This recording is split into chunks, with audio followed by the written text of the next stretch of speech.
This episode of the Rainbow Brainskull Hour podcast is brought to you by my store, the Rainbow Brainskull store. If you go to rainbowbrainskull.com or raminnazer.com, you can receive 10% off any order if you enter in the code podcast. And I've got all my books there. There's shirts, there's pins, there's cards, and you can look at everything for free. Like, you can read the books for free if you want to just look at it. But if you want to own a physical object, then that would help me a lot because I need help. I'm a person that needs money because money goes away every month. You know how money works. Money is very difficult. So if you contribute your attention, what you're already doing now, you're helping me a lot. And if you contribute money, you're helping even more. So give me money, stupid podcast intro asking for money and then feeling bad about myself. My guest today is my friend Cameron Fielder, the comedian, writer, person, and we just have great conversations. I always love hanging out with him and talking to him, and we had a kind of long one today, and I think it's really good. So enjoy Cameron Fielder. Hit it! Welcome to the Rainbow Brainskull Hour. You're gonna have a good real time today. Every week there's a new guest, so that you'll learn something new. 'Cause that's all that we're here to do. Okay, now this is the official check. You feeling good about this check? Yes. All right, and I might sound like I'm becoming more podcasty at this point because it's going to go into it pretty soon, if not just right now. But if you haven't listened to any of these episodes before, I just go into it Mark Maron style, and all of a sudden we're just talking about whatever we're talking about, and it goes how it goes. Sometimes it starts slow, sometimes it starts... Did you talk about Stamps.com? I do a fake commercial at the beginning of it, and I think I already made the joke that Stamps.com, their whole advertising is based around, doesn't the post office suck? Don't you hate going to the post office? With Stamps.com you can do, but Stamps.com is owned by USPS. It's the same organization, so it's like Pizza Hut saying, like, tired of our dirty restaurant and the lines at the restaurant, get Pizza Hut delivered, and you don't have to deal with our stupid restaurant anymore and coming to the hut. But it's like, that's my joke. I kind of wanted to tweet at them like, look, I've been listening to podcasts for like 6 years. It's not going to happen. Sorry. What podcasts are you listening to right now? I think we've got a lot of the same ones that you and I have in common, and some pretty obscure ones at that. Like, what are some ones that you're listening to right now, other than this one right now? I've been listening to the Crooked Media stuff. What's that? It's a bunch of dudes from the Obama administration. They actually worked there? Or just... Yeah, but they're like our age, basically. Like, they're maybe a little bit older. Oh, and how'd they get that gig? They just did it right? They did life right? Well, so one of them, John Lovett, was behind that show about 1600 Penn. Not Lovitz, right? Lovett. Yeah. John Lovett. Yeah. Okay. And so they're just like, they're doing politics in this way that is not how you're used to hearing it on NPR or whatever. Are they left-leaning, right-leaning, moderate, or just... Very left. I mean, they're Democrats. Democrat. Might be a better way to say it. Not socialist? No. Like, they're Washington dudes. They've worked in the Obama administration. So, like, they're not radicals. They kind of know their way around the political system. That's cool. But it's very, like... They advocate for things in a really straightforward way that most people don't try to touch without being like what's an example? Like, give us those bills that we want to pass. Yeah, well they're like, now. Go vote. Like, here's how to vote. Here's Beto O'Rourke. We're going to interview him. He's going up against Ted Cruz in Texas. Like, go vote for him. Democrats. How often are there elections? It's not it seems like there's one every day. Well, there's been special elections because when a new administration comes into office, then the president will, fire people, but get senators that are currently senators or congresspeople to work in cabinets, which creates vacancies that have to... and it trickles, or opposite of trickles down. It takes from down and picks it so that it has to be filled. Do you get really into the heat of politics, or you're just taking that in as like one of the things? Because I didn't picture you before as someone who got heavily into the politics side of... I think it. I do and I feel bad about it. I feel like it's a bad habit. Why? Because there's nothing there's something you can do about it, but there's not a lot you can do about it other than vote and call the congressmen and learn whatever information you can take in the day. But you can't be informed of all like the world's affairs. Like I know every world affair and conflict and name of every representative and bill right now. Like you can't know that. You can't. And what we call politics, like, oh, I pay attention to politics. Like that doesn't mean I read deeply about like the structure of our government or our history. Like that's not what you take me to mean. It's that like I read Slate and The Atlantic every morning when I wake up and get like incensed about something. Yeah. Right. It's that like I'm tightly controlled by the news cycles. Ooh. When did that happen? Because last time I talked to you, I wasn't getting much of that. Oh, no, I'm not saying I necessarily am. I'm saying like when we say we're into politics, that's what we mean is like I check in daily with like what we're all talking about. And then I have to have an opinion about everything. I feel bad for the other way because I'm so uninformed on stuff. I feel like I'm not being I'm not a good boy. I'm not learning. I don't know the name of that person that we're supposed to be upset about, which I don't truly feel bad about that. I think it's dumb because things like who was it, Scaramucci, or just the name of this guy that was fired a year ago, like when the attention was all about that Milo Antonomopoulos thing, it was all about that a year ago, and now it's, where are they? There's nowhere to be found, and then there's a new name we're supposed to be looking at. And meanwhile, your problems are still here, and you haven't addressed them. Yeah. And you only get so much escapism time in the day, so why not use it on fantastical stuff, or learn about why we're living in a simulation, or what you can do to still that voice in your head. Still isn't the right word because you can't really still anything in your head. But you know, how do we deal with being this thing anymore? This human. Feed it nutritious brain food. Yes. Informational. Like, I think we use these politics as just a jungle gym for our anger. You know, it's just like, oh, this is a great news story for me to like really let some rage out or self-righteousness or whatever. Yeah. Do you think we're in an especially strange time, or do you think it's always especially strange times? Because I was just watching, and this might sound like a stupid way of looking at it, but whatever, it's my way of looking at it. But I just watched the Daniel Day-Lewis Lincoln movie, and just watching that play out, like that was the strangest time. Like people saying they're going to end slavery, and half of the country really wanted it and thought that no, you can't not have slavery. Everything's going to collapse if you don't have slavery. And then the other side thinking like, no, it's inhumane to do that. And now here we are, you know, a couple hundred, I don't know if it's that long yet, years later. Has it been 200? Whatever. We're number of years later in the now, and we're experiencing but it's history has shown that going in the 80s it wasn't still, in the 60s it wasn't still 200 years ago, it wasn't still at the American Revolution. It's a country, and all of the countries, it looks like, have a history of just turmoil. I think that's true. Inner struggle, and so do we as individuals. There's civil war going on within the person too. In the macro, there's the civil war, and in the micro, in you and me, there's the civil war. You mean life is life? Yeah. Like, so being a human was not normal and like static at any point. No, there's never a time we can look back to, even when people say, oh, in the 50s, that was when it was good. The people that think that was it. But before that, before there was cars, like you were living in farms and then having a car, and like, you know, the whole kissing in cars thing that Joni Mitchell talks about, like how, I don't know if that reference is solid enough, but even at that point, that basically every generation, the kids this is the generation that's screwing it up and changing everything, and it's not going to be good after this generation. They've took it too far this time, and it seems like that repeats itself over and over and over and over again while it increments up.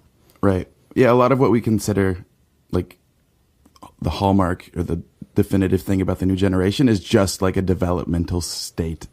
It's just parts of it's developmental, and like everyone's like that when they're 17 or when they're 15. I've been substitute teaching, so like I'll go from like 6th graders to 11th graders to 9th grade, like day to day. And I'm just like,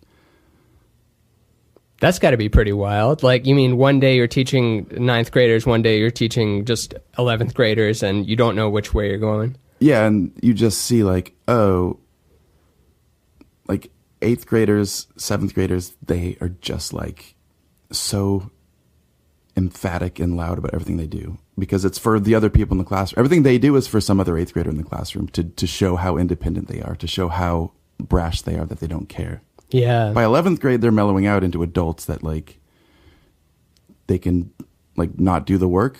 Like, here's the work. Like, yeah, I'm not going to do that, but I'm going to be an adult and like sit over here on my phone. And when did they start getting phones now? You can't stop the phone wave. Like, but what age? Like, do 6th graders have them? Yeah, 6th, 5th. Fifth have them? I bet they have them down to 2nd. Man, and their parents are monitoring that shit too. Like, their parents are in there. They know where that phone is at all times, and they know probably, depending on how tight of a hold they have on them, they're looking at those texts. Have you seen that Black Mirror episode with the girl that gets the implant in so her mom... Her daughter, yeah. Her daughter can see everything that she does. Yeah. And then anytime she sees something bad, if she sees blood, it makes her blur it out so she never gets to see any bad things. That was weird. Yeah. Did you like that episode? I thought it was a good Black Mirror. They're all weird. It was like... I think it was too convoluted. Like, I think if they just would have made it about that she could... Just the GPS. That would be enough. But then you, like... Because then it's about being overly protective about... Where is my daughter relative to home? Like all this stuff. But then when you bring in the stuff about too much, she has too much dopamine, then like that means that she's having a stress response. So that she, like, then it became like, I don't know, it's trying to say too much stuff. It's really like its thesis is like muddied. And I guess you could say like a TV show shouldn't necessarily have a thesis, but come on, it's fucking Black Mirror. We give Black Mirror a little too much credit because it's a show that has 3 episodes a season, and one of them is normally a dud, and they're not connected to each other than in theories of things. But I find myself watching them and really liking some, and some being like, oh, that was an okay one. I could have done without watching that. And it's pretty hit or miss, but it's getting this reputation of like, come on, that's not a Black Mirror episode. It's like, since when did you get to say it like Nobel Prize? It's just a TV show. So I'm curious. Here's what I think. And I feel like they take for granted that like consciousness is something that can be represented in ones and zeros, which like to take that as like the premise of so many episodes is bizarre. I wonder what you think as someone who thinks about brains and knows how to code and all like. So the problem you have with they're trying to put the infinite into a container and then say that is you. But by this point, the idea that a computer can house consciousness is like boring. It's almost like people take that part for granted where it's like learning to code. I'm like, I don't think this is how brains work. I don't think brains work as like a set of conditional if this then that. Yeah, and there's theories now. I think we still don't know much about memory, or we know a lot about memory, but we still don't know much more about memory and where it's stored and how it's possibly stored somewhere just very, very small that we can't even have instruments to detect it, and whether that's infinitely small or like instrumentally small, like smaller than we can make the smallest piece of matter shape into a thing that can detect it. I don't know. You know me. I like to think that of course not. I think that awareness and consciousness is fundamental. I think that it's the feedback loop of, the self and the other, and that just is. It's like how a system can communicate with itself and be.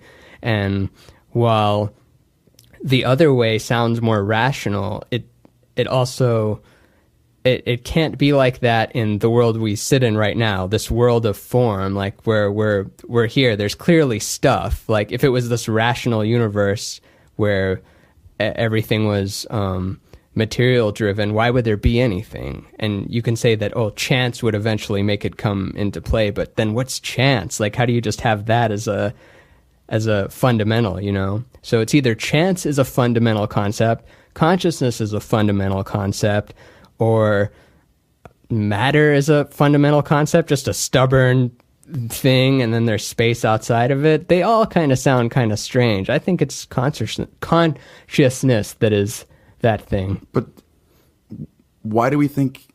So there's a Black Mirror where it's like the Star Trek episode, right? And then there's the one where the girl from Halt and Catch Fire is in the, the retirement place where people go. Mm-hmm. San Junipero is the episode you're talking about. Right, and it's like... Yeah. And also people listening to this, we're sorry if we spoil all the Black Mirror, but come on, it's the podcast. Yeah, big deal. It's like cell phones are bad.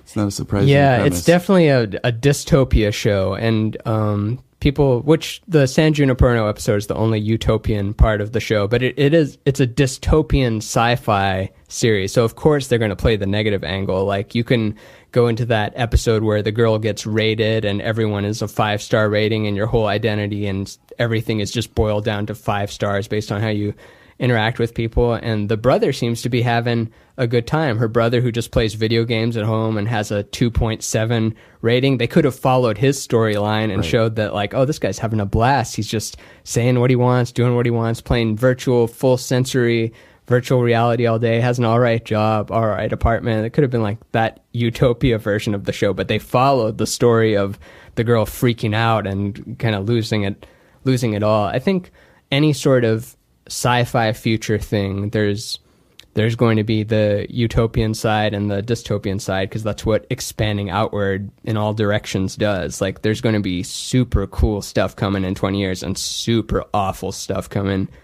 in the next 20 years, technology wise. Remember when it was weird to have your face be tagged, like your face be auto tagged on social media stuff? Right. Now it's not weird. It's just, well, they did it. It show's over. There's nothing you can do about it. Yeah, the thing is that things change so much faster. So think about this. Like, my parents grew up in the 50s, and I grew up in the 80s and early 90s. And you're same as me, right? I'm 84. I'm 81.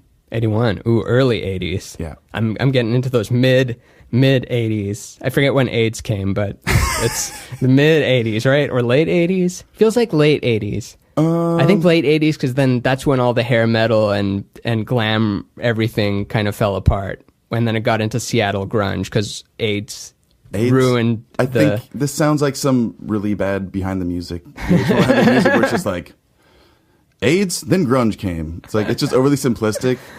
Yeah, but it is overly simplistic, but I believe there is this collective consciousness that is, you can't help but sounding of the times, like, do you ever look at that site, My 80s TV? There's also My 70s TV, My 90s TV.com, and what it is just, you use the channel flipper like we used to do with the TV. You didn't know what channel you were going to. You just press up or down, and you can watch music videos, game shows, commercials, sports, sitcoms. You can even filter out which ones you want and which ones you don't want from that decade. And what happens when you watch that for a little while, you're like, oh, every 80s song, even the people that were groundbreaking and they changed everything, they were different, they were still making 80s music. Okay, but here's what's weird, and I want to know what you think about this. So technological advancements are much more, they're closer to exponential than they are to linear,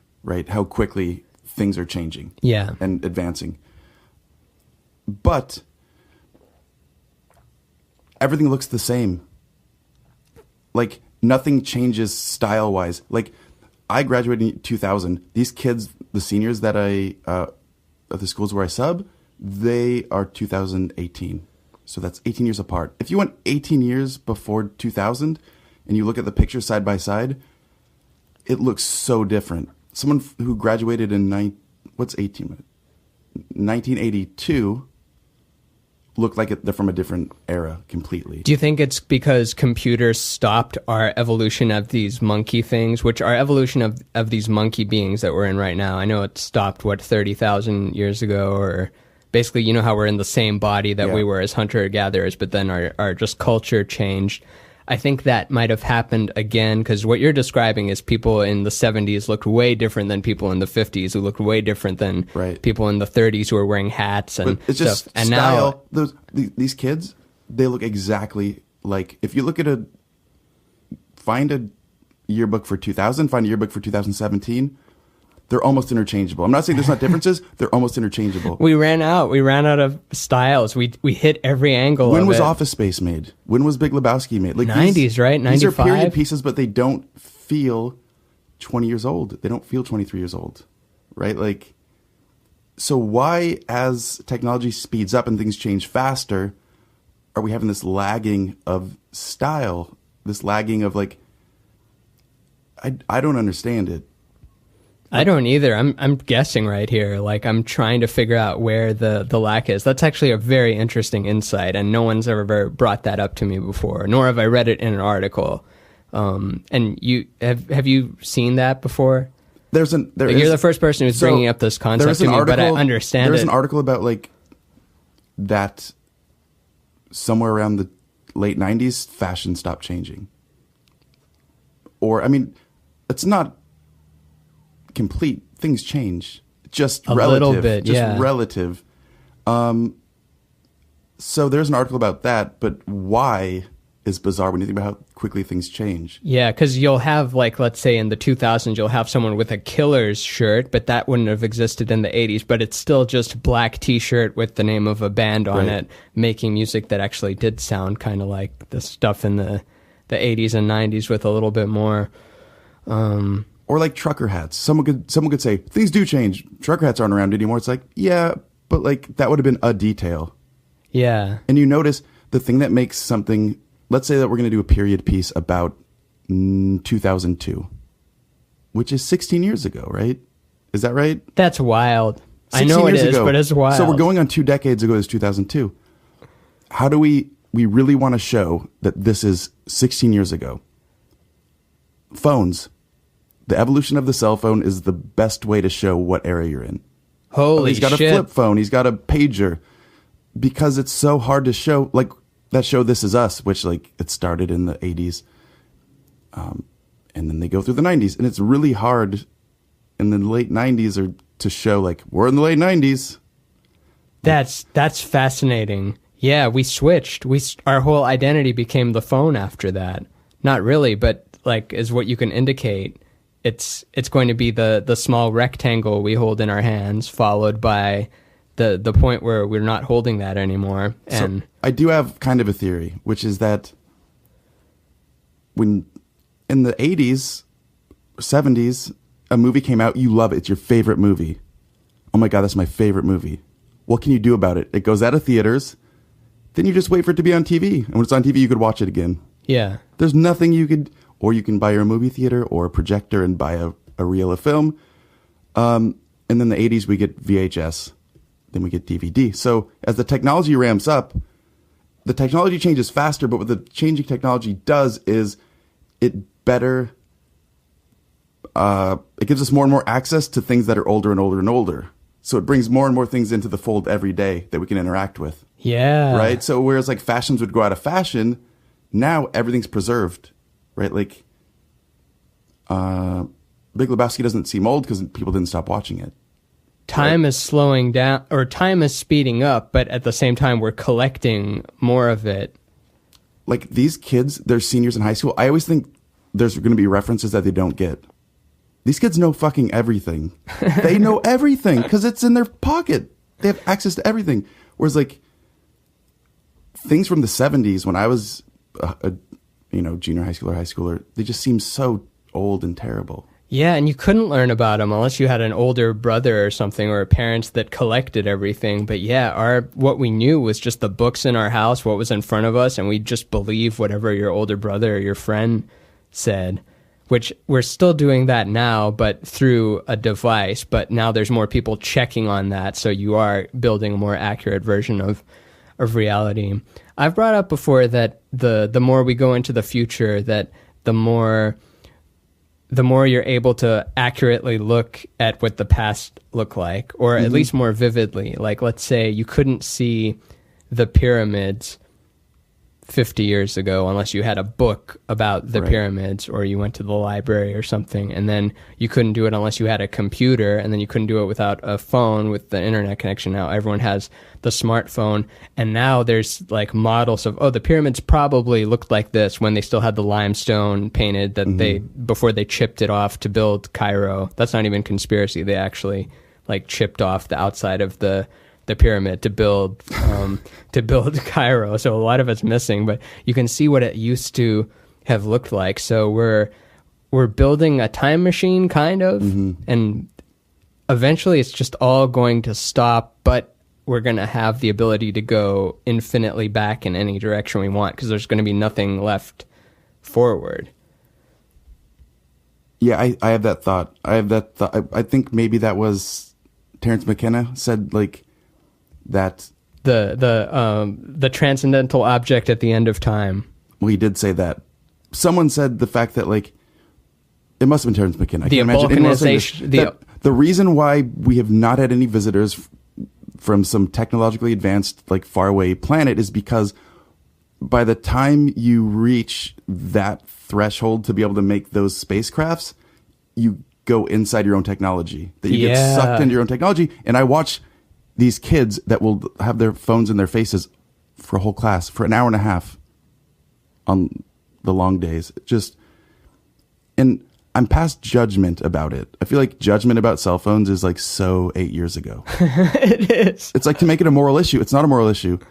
Like, I can't tell if you're reading War and Peace on your Kindle app or if there's a lot of things you can do that are like helpful for the world and helpful for your own brain on a cell phone. Yeah. It still looks kind of douchey. Like, we still think like, oh, they're doing like the dumbest thing possible. Yeah, or they're taking photos of their food, but it's how you're staying in contact with everything.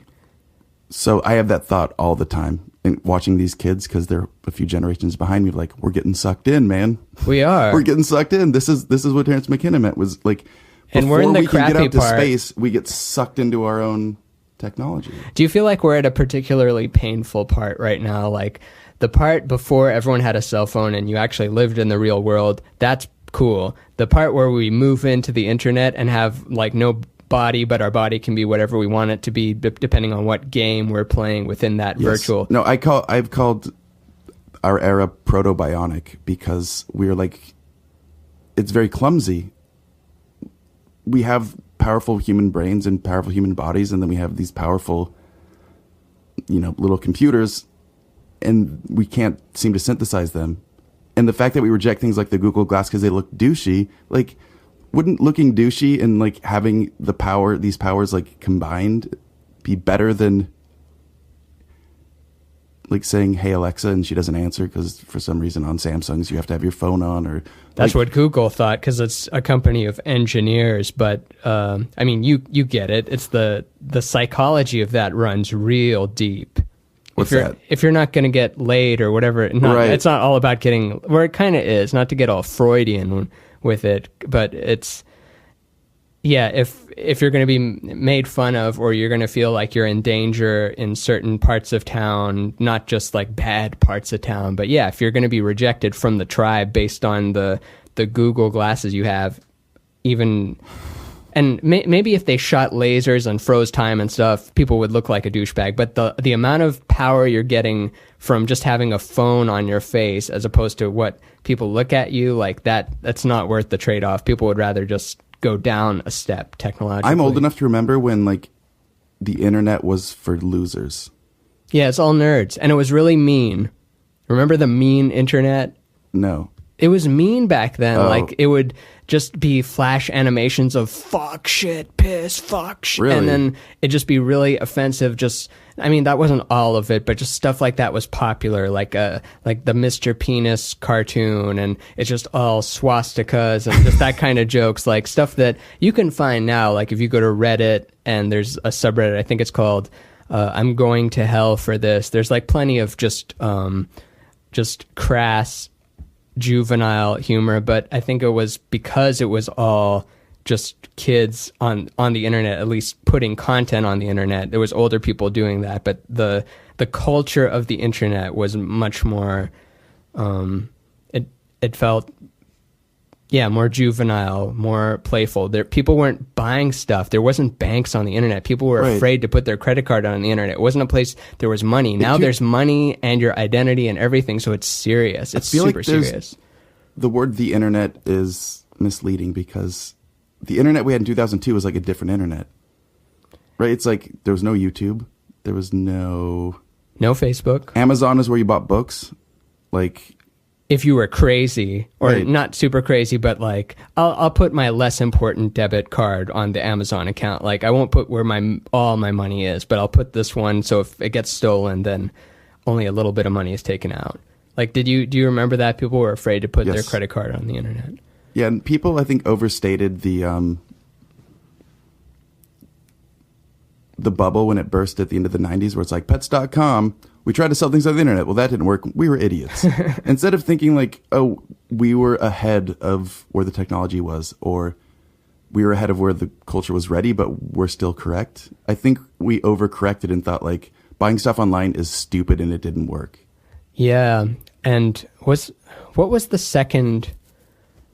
I'm trying to pinpoint where a second change won, because there's Web 1.0, right, in the 90s. Which is just like HTML. Yeah, Ask Jeeves, no Google domination, like, Seth Godin style early internet blog. Like, if you just post something every day, you will build that tribe. And now it's like this crazy hairy beast. But then Web 2.0 was like, all right, the .com crash. Let's clean everything up. Let's use CSS and RSS, and it's going to look pretty, and we'll have flash sites and so like, that kind. And then that's pre-social media. Friendster, MySpace was sort of I guess MySpace was a little older. I'm saying Web 3.0, and I think this is Gary. Gary Vaynerchuk, Gary V.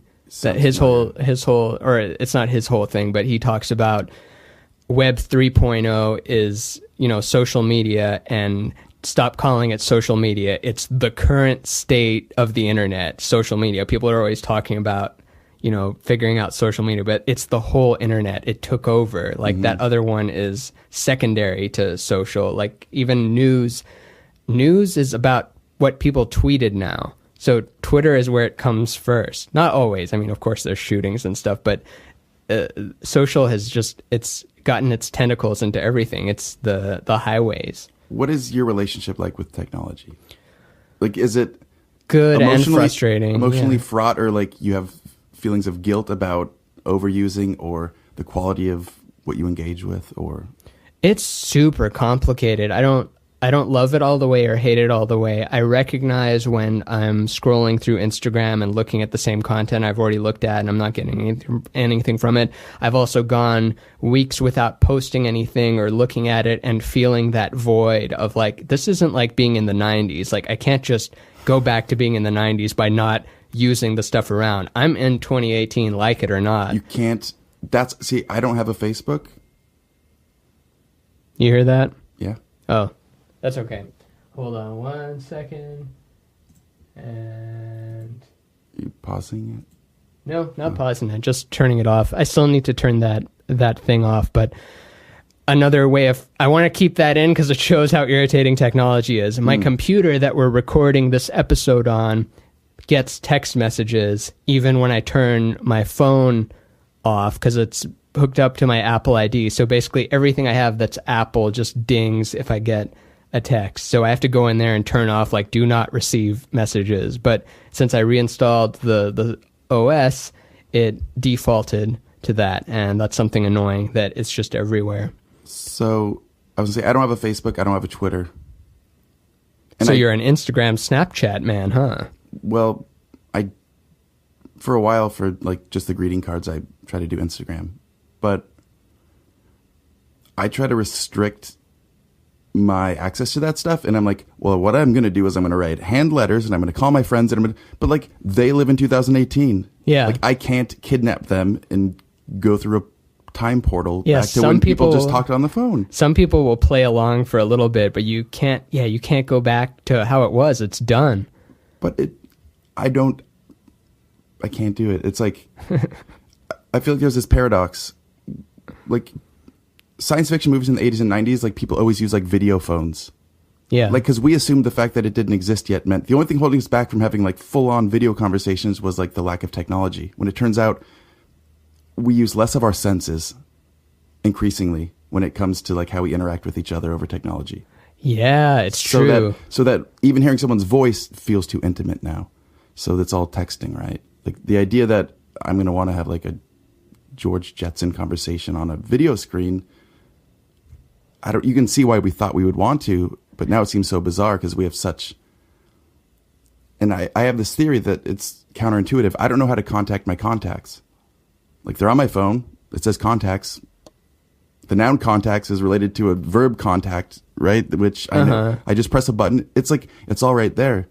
And I don't know why it feels so bizarre. Like if I called you out of the blue, it feels so weird. Yeah, and I wouldn't pick up. I would like text you like, "Hey, can I call you back in an hour?" Because I'm already doing something then, and I'm not sitting around being like, "Oh, the phone's ringing." Because if you answered every call, that would be your whole day, and you wouldn't get to actually. Then you wouldn't be able to answer your emails. Who people are like, "How come you haven't replied to my email? Right. How come you haven't replied to my Facebook message?" And people move to Facebook messages because they just put that seen feature where you're forced to show that the message had been seen. So then people are opting to use that one because then at least I'll know if they saw it. But this is a paradox because we make things more convenient and easier to do and easier to contact, and yet it's harder to contact. It doesn't make any sense. And I think what it is that the power of cell phones fucks everything up, because if I called you on a landline 20 years ago, I guess we have to even say 30 years ago, almost, I would know that you have a phone. It might not even be a like cordless phone. It might be like, I know where it is. It's next to your comfortable chair in your study. And I know that if you can get to that point, you probably are in a mind frame, and I know you're in a place where you're able to have like an in-depth conversation with me. Yeah. But if I call my friend's cell phone and he lives in Washington, D.C. and he has 2 kids, he might be at Costco pulling down like a big old thing of Pampers from the top shelf, and I don't want to be that thing in his pocket. Yeah. Right? I don't want to be that in his life. And another thing is, cell phones they're like a domain of pure agency. Like if I accidentally hit the Google logo and I have to learn about something I didn't want to learn about, like it's this lady who invented apple pie's birthday. Like I didn't ask for the information. I feel violated. I only want exactly what I want constantly. Right? You're talking about those stupid holidays they do, right? Every day is like, pumpkin pie day. And I don't want unsolicited stimuli from my phone. Yeah. I go where I want to go. I do what I want to do constantly. No matter what. If I want to see any movie that's ever been made, I can see it on my phone. If I want to listen to any song, it's this magical realm of my will is executed almost immediately, no matter what it is. Attention is the hot commodity right now. Attention is the thing we have most, it's the most scarce thing we have. Right. So the thing about agency and I determine everything that happens in this phone, right? Well, getting a call from a friend is so outside of that. Yeah. Functioning. It's the opposite. I might be watching porn on this and now you call me. Right. And you've just transformed my porn movie into a fucking telephone.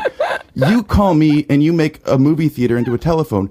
I have a magic wand, and you're fucking, by calling me because you want to have a little chat and catch up, you're turning my magic wand into a telephone. Yeah. Which is like de-evolution. But I don't want to do that to my friends' phones. So then how do I contact them? I guess you just live in the same place. Yeah. But then when I've lived everywhere, so I have friends all over the world, so I struggle with it. Oh, for sure. How to have deeper relationships. Do you have phone relationships with anyone? Lizzie Cooperman, who was the episode before this, would talk about she still calls about 6 or 7 people on the phone and still does it. Those brother friendships. Literally brother, yeah. Brother, well, yeah, my brother was one, but we don't talk that often. And then just deep friends where it's if I inconvenience you, I can be like, fuck you, who cares? Right? It's the friends that you're pretty close with that it gets dicey. Where it's but I have 2 typewriters. I have a smart pen, which is you write and then it captures everything you write on an app. Cool.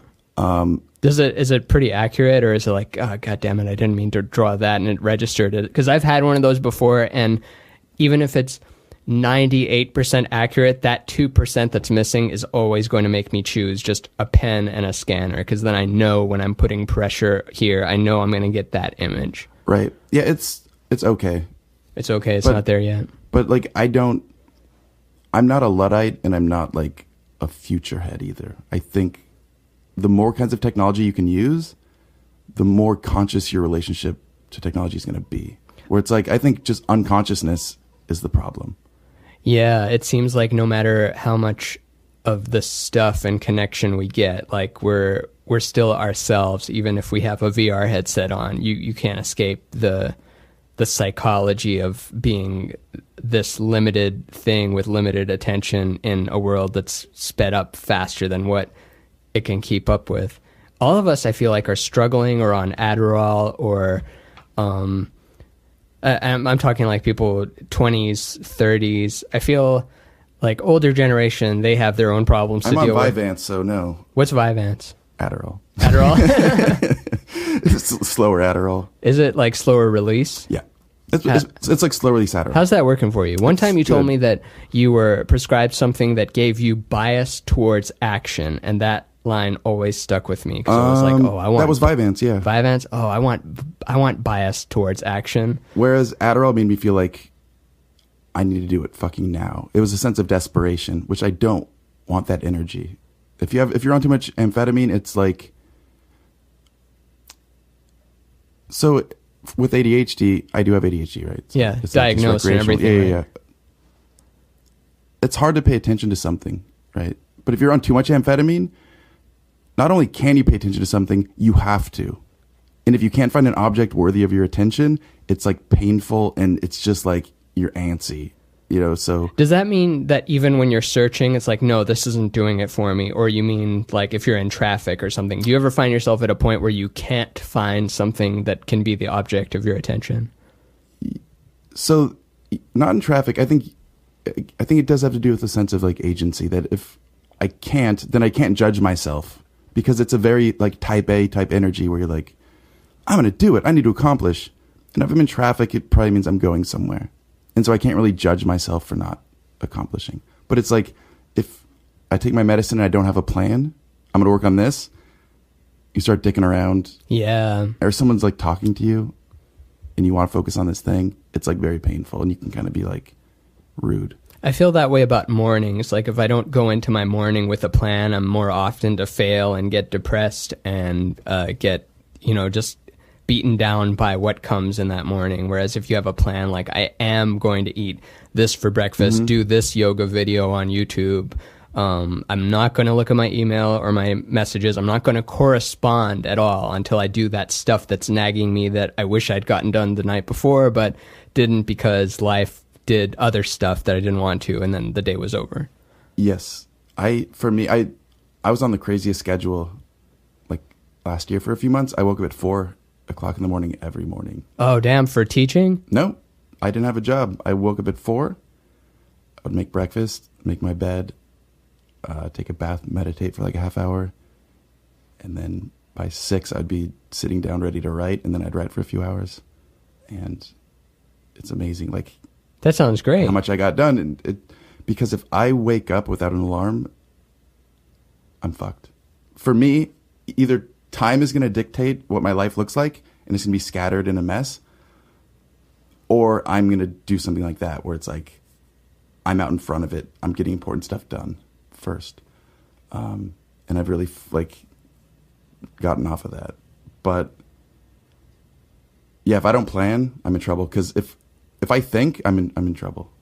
If I can say like, I wonder about, I can tell you the same way, where it's like, if I'm in my head and my body's not going, I will lose. Yeah. My body needs to get going before my brain does, or I'm fucked. Yeah, we've our minds have evolved to the point of becoming a problem now. That's how smart we are. Yeah, and I've brought this up before, I think, or on some podcast. That's a theme on this podcast. I'm always afraid of saying something I've said before, so I preface it by saying, and I brought this up on an earlier podcast. Because then the thing you repeat is that you may have repeated it. Yeah, and so I'm doubling down on that debt. It's like, I have the repeat one, but working on it. Say too much, say like too much, but one day it'll be like good. Yeah. So the thing I was referencing was a Sadhguru quote where someone's asking him, like, how do you turn off the mind? How do you make the mind be still? Can you give me a meditation for that? And then he says, oh, well, I've got a meditation that makes your heart stop. Would you like that one? And they're like, no, of course not. Oh, well, I've got this other meditation that makes your liver function stop. And he's got like he names them all. And then it's like, well, mind is an organ that's just doing what it does. Why do you want to stop that? Like, you wouldn't want any of your other processes to stop. It's only a problem because you're identifying with it. You're giving it your attention. So people that have given their mind, their thoughts, the thing, the narrative, the story, they've given that so much thought that it becomes them. And if you're not developing that relationship where you're that singular point of awareness that just watches the thought clouds go by, the thought river go by, whatever visual you want to put to thoughts, if you're not developing that relationship and practicing it, because it's not about, oh, he told me that quote and now I'm all good. If you're not practicing it and doing the hard work that is, then you're going to feel like you are those thoughts, and I think that only ends bad. I think that's why. How do you do with that? I do better and better every. Do you meditate? Oh, of course. Yeah. Have you done the cold water thing? No. Or what? Just drink cold water? No. Like, go and Wim Hof stuff? Kind of. No, I particularly hate that shit, and I love Wim Hof, and I watched his But have you done talks. it? Like a cold shower? No, like go in a really cold pool up to your neck. No, I haven't. Okay.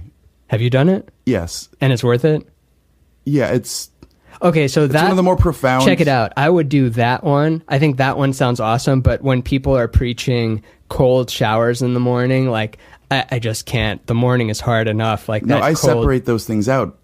For me, the bath sounds cool. Like just sitting there, and then I actually want to hear about this. Tell me about that. So, part of this therapy I was in, it's about emotional dysregulation, right? It's BPD, borderline personality disorder. It's related to ADHD. It's like both are about executive functioning. If you think about like ADHD, it's inability to control your thoughts or your attention. Similarly, like emotions. Like if you have a lack of control of one, it's likely you're going to have a lack of control of another. But anyway, one of the skills that get you to use is called TIPS, and the T is temperature, because if you're really dysregulated, which just means upset, cold will kind of break that energy circuit, right? The dive reflex where you go, yeah, that just sort of like loosens the energy because it breaks the circuit. I know it's not biological. It's maybe a metaphor. Like you have this energy of emotion and that will just disrupt it. Yeah. And so the more I got into that, I just ended up like in the middle of December and my parents pull up to my neck. You know, it was just this extension of that. Were they okay with that, or were they like, what are you doing out there? Come back in here, be a normal boy. No, I mean, I explained what it was about, but it's like the cold will make a Buddha out of anybody. 4 minutes. Because you can't, whatever thought you go in with, you can't come out with because your body's going to think it's dying. Right. So it's like, we got to give up on like the prefrontal cortex. We got to give up on like, that's awesome. All the stuff that overly cerebral people struggle with cannot survive near freezing water or even really cold water. It forces it out. Yeah. It can't deal with it. And so there's this moment about 7 minutes in where everything kind of becomes unlanguaged. Everything becomes sort of like just like it's art, if that makes sense, because it's for sure. It's just phenomenon. It's just phenomena. It's just, and I can feel everything gets slow because probably my heart is getting slower and slower and slower. And then a smile. You'll just smile because I don't know why. Does it feel timeless? Yes, it feels, and for me, I build up so much.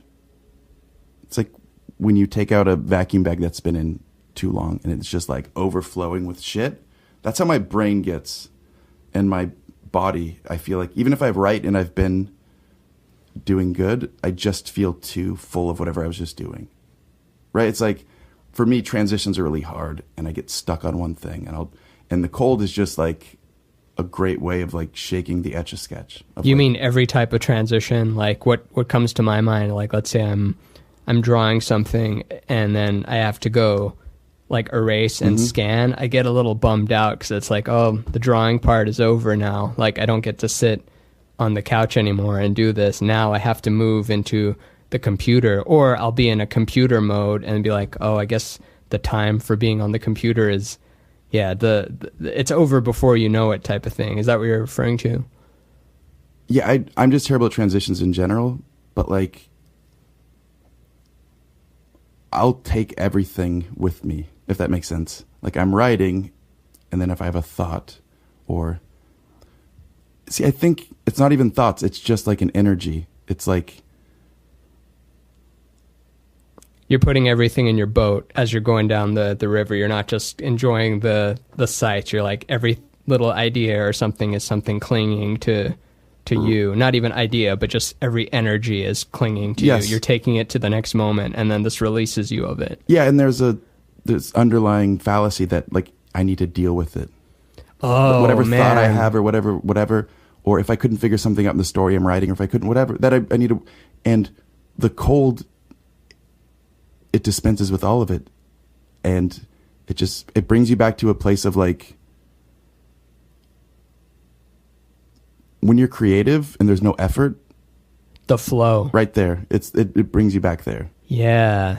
So that's what we're all striving to get at, to be back in flow, like we're not in the Garden of Eden anymore. And I don't even use Bible references really, nor do I understand all the stories, nor have I even read the actual thing and taken it all in. I'm piecing it together. You've heard enough people.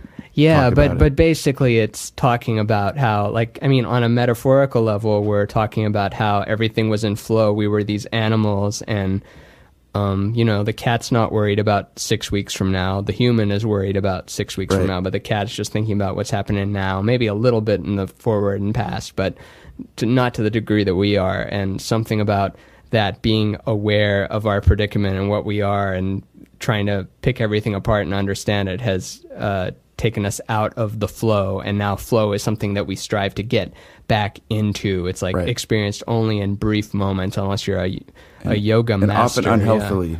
Yeah. Like someone playing slot machines in Las Vegas is in the flow. Yeah. The flow of fucking dopamine, but they're in they have that feeling of like, I have a reason to live. Like, I'm not trying to decide. There's no decisions to make. Yeah, that's the best. There's so many decisions to make right now. Oh, and that's what it is with me, is the cold, it allows me to like decide from my body, or to come back to my body and then like go about my day. Because Do you still do it? I do. But every day? No, I haven't for a while. I've been so busy. But like... So busy you can't get back into the flow? It's hard, yeah. You ever hear that line where, I think it might have been Alex and Allison Gray that said it. That's where I first heard it, at least. But if you have time to meditate, meditate for 10 minutes a day. Mm-hmm. If you don't have time to meditate for an hour a day. Yeah. No, that's exactly right. And I could feel, I'm always on the crest of my like thought wave. All these thoughts. And I'll just burrow deeper into, and it's hard for me to like stop and then like zoom out. That's a mixed metaphor, but I don't think it's mixed. That's what I've learned the most over the last year. So it's just like, just start with the body, because I can't think my way out of anything. So I've gone on like really long walks. Like I've going to the sauna, doing the cold. I'm still neurotic, but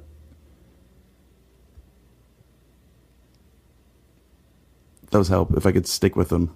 Yeah. That's the annoying part, is knowing what's better for you and then not doing it. Yeah, it's what drives us all crazy, or it's what drives me crazy especially, that we know how our higher self behaves and what it's capable of, and it's not hard to go clean out your car or do the dishes and the actions involved, and you'll feel better afterwards, but we we often opt for the lower self just because it's got a gravitational pull. It's doing something to us. There's that inner struggle. It just is. Like, we came into these 3D bodies to experience that contrast, I think, outside of the flow. And I mean, it gets really woo-woo when you start just talking about the forces of, it boils down to the forces of infinite expansion, just outward expansion nonstop in every direction, and then the force that wants to draw a boundary and then keep that a closed system. And it's the up and the down, the black and the white, the expand and contract. So which one wants to draw distinctions, or which one wants to make a border? I don't. Which one wants to make the border? The one opposite of the expanding outwardly. Or you mean what so symbols? You think like expansion is like being in the flow? Yeah. But it depends on what angle you look at it, because the flow, the flow is abundance. The flow has all of it. The flow, you don't need to write anything down, pick anything up. You don't need to do anything when you're in the flow. When it's scarce, when it's bounded, there's stuff to be done. You need to no, you know what? I was trying to build that out, and that doesn't make sense either. What are you asking? I just didn't understand the expansion and the contraction. Oh, and the contraction? It's too much of a leap there? No, not a leap. I just didn't know if you thought one was good or bad.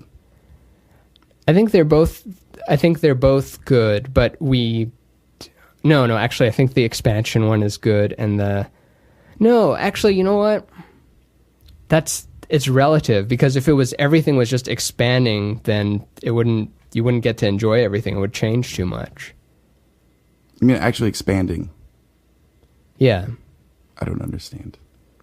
No, we're trying to make a visual cartoon about it now. So now it doesn't make sense, because now I'm thinking like bounded states are good because I'm a bounded state. I'm not like I'm contained within whatever my magnetic field is and whatever my cells are up to, my atoms, like this thing, like it doesn't extend past there, other than the fact that it's entangled with every other particle in the whole cosmos. So we're all connected in some way, but it's I see it in like really simple ways. Like you're driving through a somewhat yellow light, and there's someone trying to turn left on that same street, and you know they're not going to go.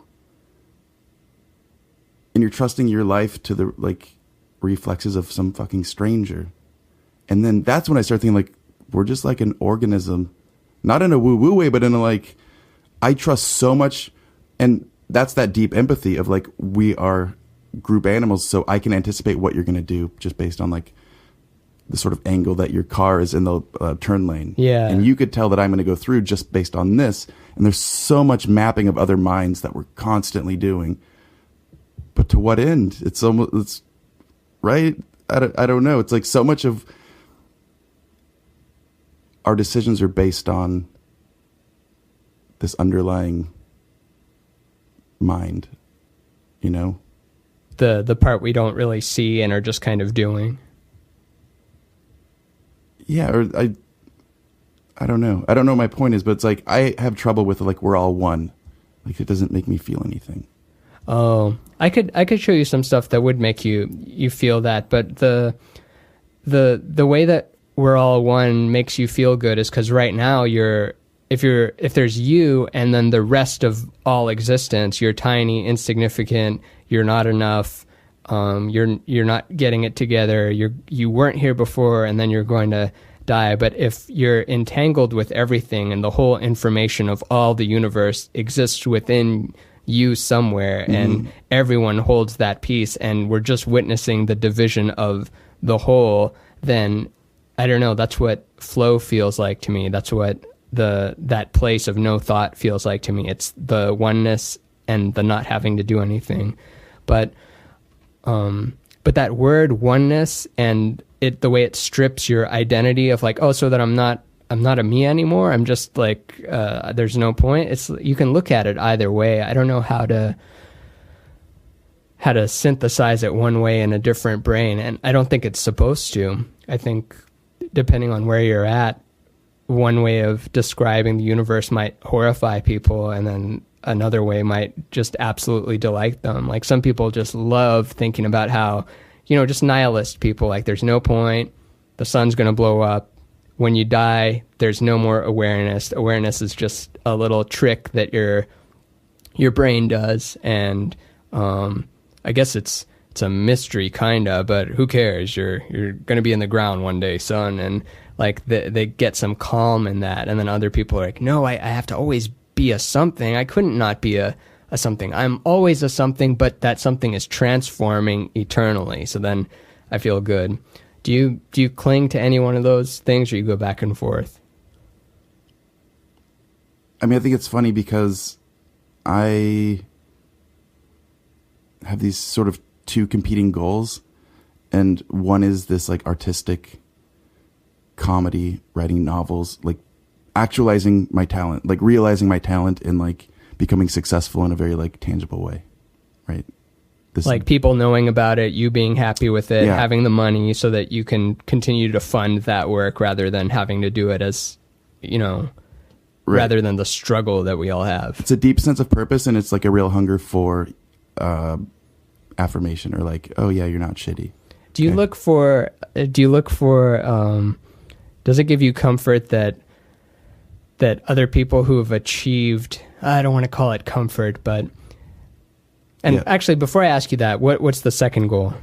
So one is this like grandiose, what is my mission? It's this, that feeling of subjectivity, and I feel like it's sort of the seed of narcissism, where it's like, oh, 100%. Look at where you're sitting, my friend. It's like surrounded by me stuff. But I think we malign narcissism too much. I think narcissism makes perfect sense as a way for like the spirit to try to like see itself reflected in like reality. It's like, I feel like people say that narcissism is it's a byproduct of like inner vacuity. It's like you have a lack, so you want to, but I feel like that might be too simple. I have this idea that maybe we have this sense of boundlessness, right? We have this sense of like, I'm on this fucking planet. Like I'm the one, like I'm the dude, right? It's like this feeling of like, oh my God, I'm alive. Like this feeling of power, right? And then we look for it in our lives and we don't find it. That feeling, because it can't be held in the things that we see, right? So we try to like, oh wow, I look really handsome in that picture. We want to see that feeling of boundlessness reflected in that. And then there's this intermediary of being proud that you're handsome. But that doesn't reflect it either. So narcissism is this like trying to reconcile that feeling of power and boundlessness with how everything's fragmented and transitory, and it never adds up, right? You see it with Trump. Like, it doesn't matter if you're the president, that feeling it can't be reflected in the physical world, and you just keep scratching and clawing and trying to find it. I have no idea what that actual human feels like, but the cartoon of it, I think so. You mean the president? Like when they say, oh, he's upset and angry right like now, I don't know how much of that is an act and whether he actually cares that if he's hated or actually feels like he's good. Like who knows what's going on inside the psyche. I don't think you could fake being that petty. Like if you, like how sensitized he is to little slights, you couldn't fake that if you didn't feel it. Yeah. Or, I've brought up like recently do you think Chris Cornell's death was that related, like not to being petty and ego, of course not, but to feeling like he wasn't good enough? Or I don't know much about it. Okay, I won't bring up that one. And I know he was on some antidepressant stuff, so that might have just been like a bad med that made him a little too suicidal within that 1 hour, and he was near some rope within that 1 hour, and he was by himself, so that perfect storm of being by yourself, knowing how to hang yourself, having the materials to hang yourself, and feeling like you must hang yourself, that means no accomplishments are gonna save you at that point, or your family or anything. If you're in that scenario, it's kind of like falling off a cliff almost. It's like you fell into that situation. I went off on a tangent. Oh, me too. So my point was, there's that sense of purpose that is like, wow, I'm powerful and boundless. I need to like realize that in reality, right? I don't mean by powerful. I just mean like, I want to express my perspective. It's that deep, what's my purpose thing. But on the other hand, I'm 36 and I live at my parents' place, and I have for going on 2 years. And respect. And, my life kind of fell apart. And I with ADHD diagnosed late in life and all this shit, that I struggle to do basic stuff, and I have. And so. But you're on the right path and better off than you were 2 years ago, aren't you? Oh, way. Totally. Because when we had this conversation, I think it was at Kirby Lane in Austin, like we had a really long talk about you were going to move up here and just get your act together, and you talked to your parents about it, and like, we just want to help you. And you were just having trouble functioning as not being the best you could be, just functioning at all with the, mental struggles and stuff. Yeah. So that's the other goal, which is to just make $63,000 a year and fucking live like a human. And one seems so humble and one seems so grandiose, and they both seem so impossible like, they're both really hard, and these things sit side by side, and it's hard for me to not think, learning to code and learning to these practical things that I like. It's not a huge. Are they equal right now, or is one pulling at you more than the other? No, definitely the practical thing. Like, I've been working my ass off with the technology and learning to code and doing all this stuff, because I can't, if I'm not independent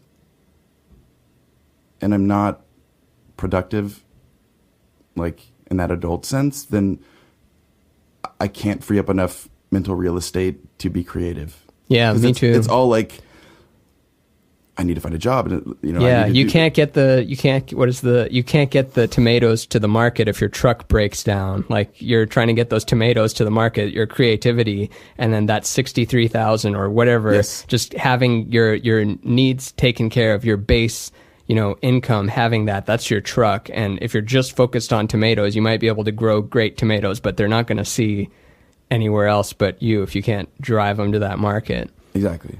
So I'm focused on the immediate goal, with the fear that I'm burying the deeper thing. But the deeper thing is always going to be there, and you can chip away at it still. But were you going to ask me if the fact that people that have reached a level of success are still not happy is comforting? At what point? You were going to ask about people that have reach a level of comfort. Oh, yeah. What I was going to ask is, do you get, not in a malicious way, but do you take comfort in seeing that, people who've reached the pinnacle of success in the arts, and then they're still just very unhappy, or they've got those other struggles, they didn't take care of life, not happy that they're suffering, but does it make you happy that, like, oh, I'm not failing, I'm actually doing good at life by not killing myself, by not, being in that really, infested pit of despair, even though I'm not successful enough as I'd like to be in the arts, at least I've got my life together this much. Do you take anything from that? I do. Me too. I saw a picture of Ben Affleck, and he like got this huge tattoo of a phoenix on his back, and it looks really bad, and I'm just like, it made me feel good, because I'm like, you're a famous billionaire actor, and you're just like, you know what I need? A big old phoenix on my back. That made me feel good, because it's like, that's not how I imagine them thinking. It's a con. I don't think you can get to those levels without like a huge sacrifice in the life part. Like, I don't know what it's like to be a famous is he a billionaire? No, probably. Like, I'm exaggerating. But yeah, millionaire, but tens of that's strange to me. Like, to us, billionaire, 100 millionaire, and millionaire, it's just ridiculously rich. Like, it's the same thing to us. Yeah. But to them, it's the people who have $100 million are closer to us than they are to billionaires by a lot. Yes. But not to us. It doesn't matter. It's like, because there's only so much hedonism you can do in the day, right? It's like a distant planet being closer to us than like a distant planet. Like, they're fucking far, and they're in the same category as far as my daily life goes. Yep. It's got an atmosphere. Yes. We have to pump our own stuff into the atmosphere to not get solar flares. I would love to just not have to pay rent and bills and just, but everyone does. And it doesn't change. So there's this Norwegian novelist named Karl Ove Knausgård who got like... Is that the way you pronounce it? Yeah. It looks like Knausgård.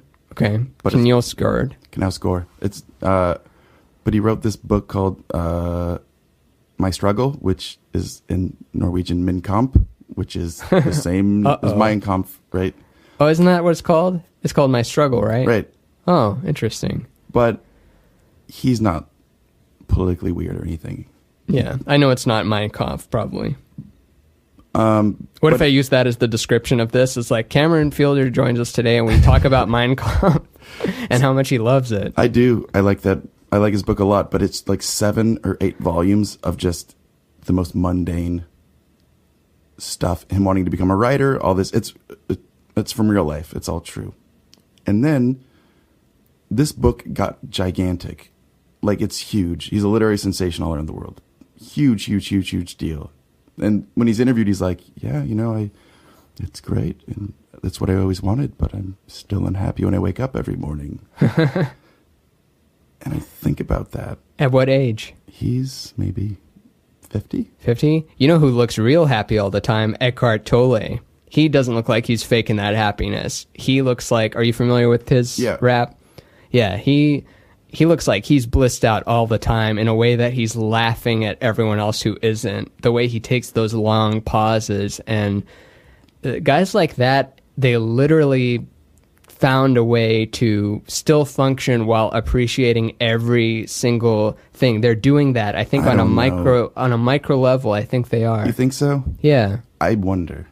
Oh, you think he bangs his foot on the table and like screams at his wife or something? Well, even when I hear stories about like Maharaji, I think like, yeah, I can imagine being like, I fucking hate this shit, man. What's like? Oh yeah, and he'd be angry too. I guess they have both, right? But people remember the fact that, who knows? But I choose to believe that if you were near him, you would just basically start tripping. He had that powerful of a impact on people, but also he was painfully ordinary at other times. He would fake having those powers to people. Like he would, that story about Ram Dass, introducing Maharaji to someone, and then Maharaji is like, "Oh, you're a doctor, huh?" And then he goes, "No, Maharaji, I'm an architect." Right. "Oh, you live in California." It's like, "No, I live in Canada." Like he basically said everything he predicted wrong, and like 8 in a row. And then afterwards, Ram Dass was really mad at him, like, "Why would you do that?" And then he kind of winks at him. It's like, "Yeah, because I'm not your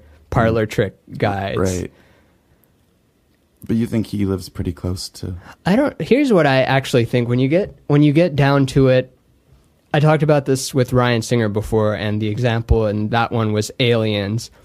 I think that the universe could function in a way that if I were to go down the alien rabbit hole and not just look at a few articles, but seriously devote my life to finding aliens and, proving it, not to the world, to myself, like, so that I, like, oh, this is real, I found it. If I went down that rabbit hole, it could work that just by giving it that attention and following that rabbit hole, it ends up being real.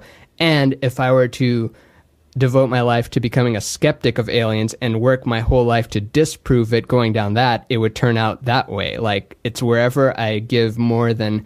Because you never have more than the attention of this moment, this moment, this moment, and you're just stringing all those together. So if I strang together 100,000 of those moments of like going to believe in aliens, like doing that research, or going the other way, it could manifest in that way. Like that could be the way the system operates, rather than rather than it's a stubborn. So you mean thing. with like Eckhart Tolle, if he just lives his life optimized to have those moments, then those moments proliferate, lead to more moments that are like that moment. Yeah.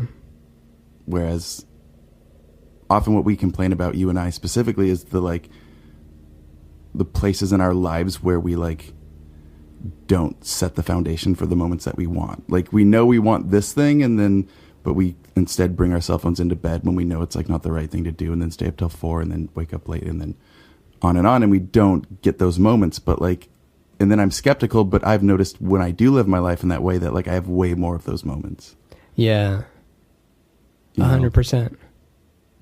But I people that are held up as like synonymous with enlightenment, like I guess I feel bad for them. People held up what? Like as embodiments embodiments of... Oh, like the way I'm saying Eckhart Tolle is like, yeah, he's probably like that all the time.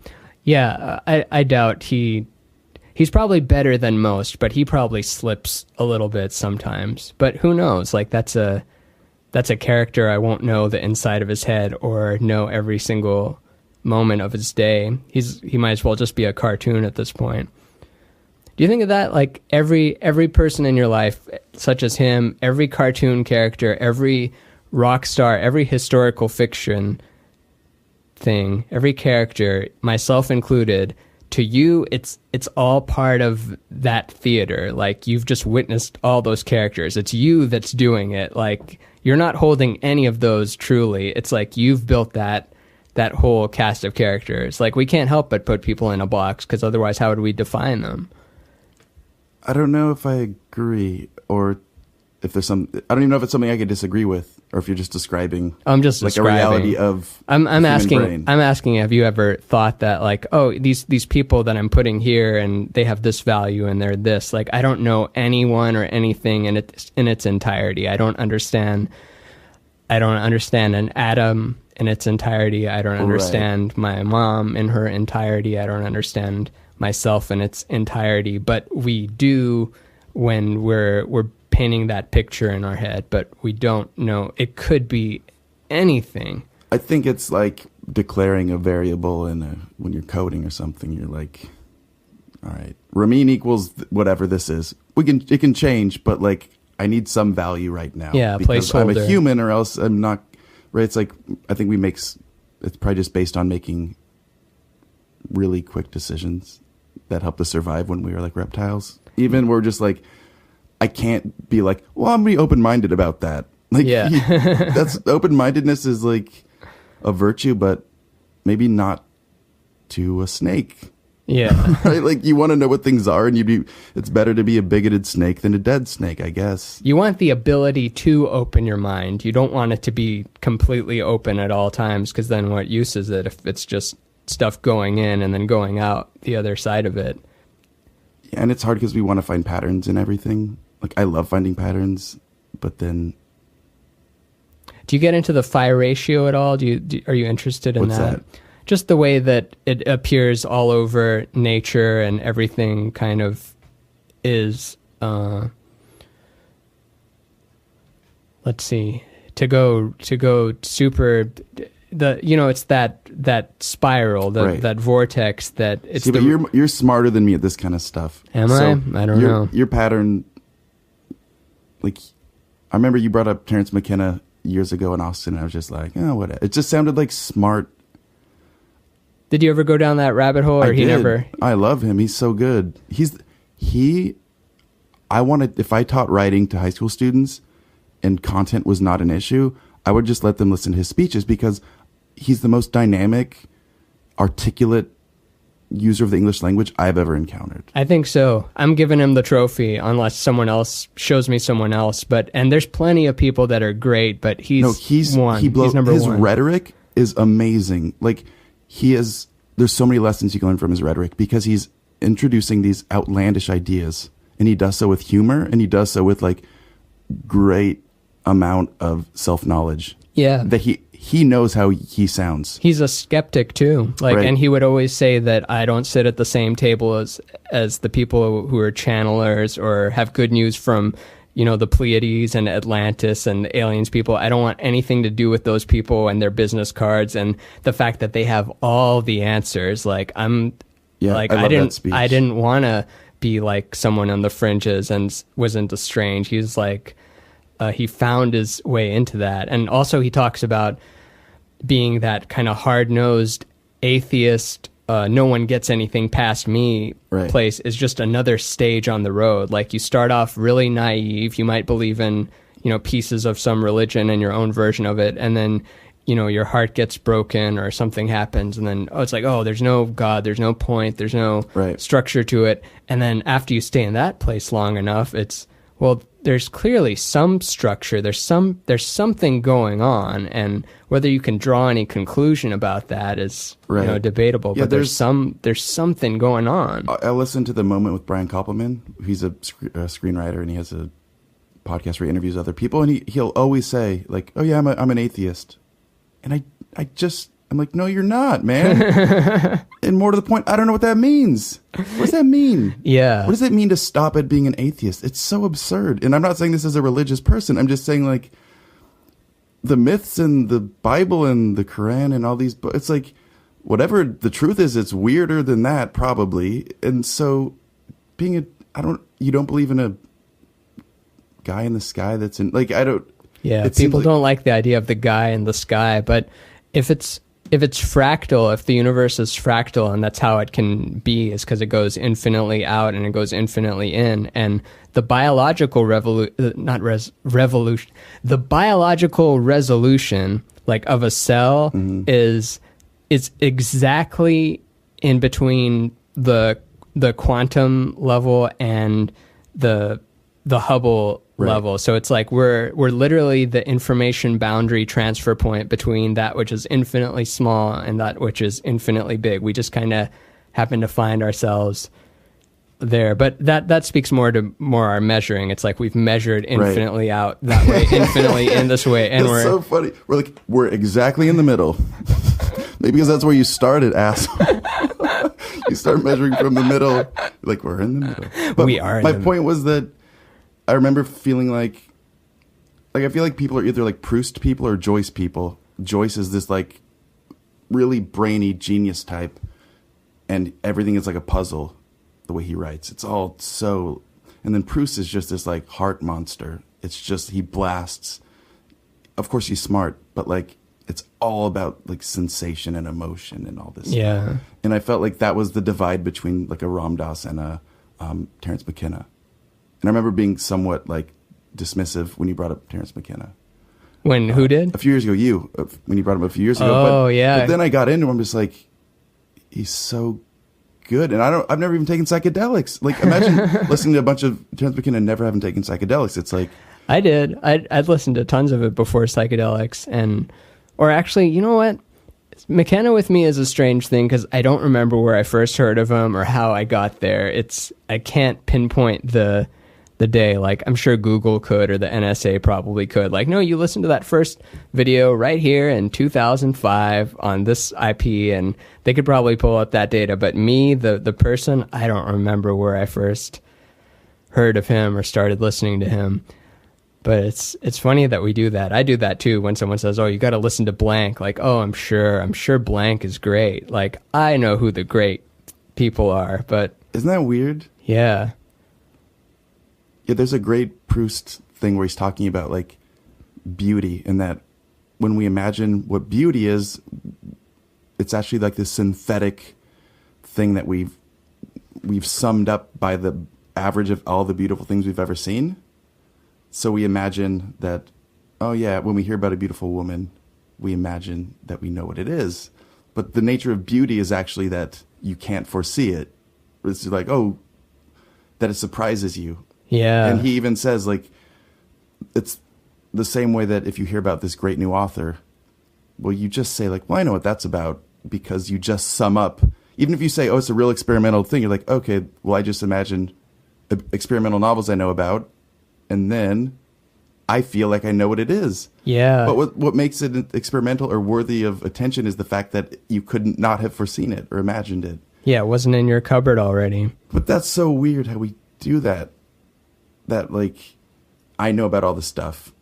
You see a band's name, you're like, well, that doesn't sound like a good band's name. They all don't. And maybe it's because it's oversaturated and we've just seen too much, so we've learned that it's more likely bad than good. So I'm just going to go ahead and say it's, guilty until proven innocent, rather than the other way, which we should have it be like, no, this thing that they're recommending is the best thing I will ever encounter until I actually go check it out and then actually know.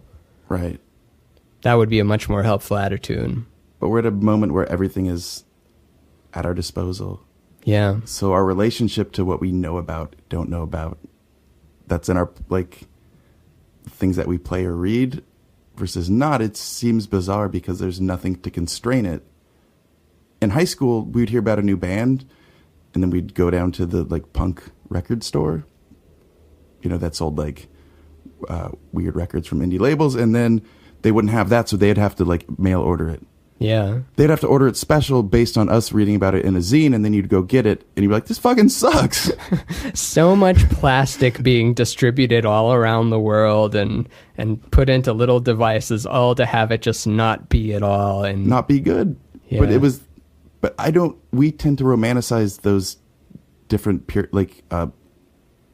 lengths of gestation from the past of, like, how we ingested media or but not at the time. Like, if you go back and read articles or watch interviews at the time, people seem just as critical of the media landscape back then. Oh, yeah. And in fact, it does, like, it really is, much as things change, they remain the same. It's appalling that it's always with the same height of, like, and the voice newscasters read at, and the public turmoil, everything. It's all at an 8 or a 9 or a 10 the whole time. Now is the best.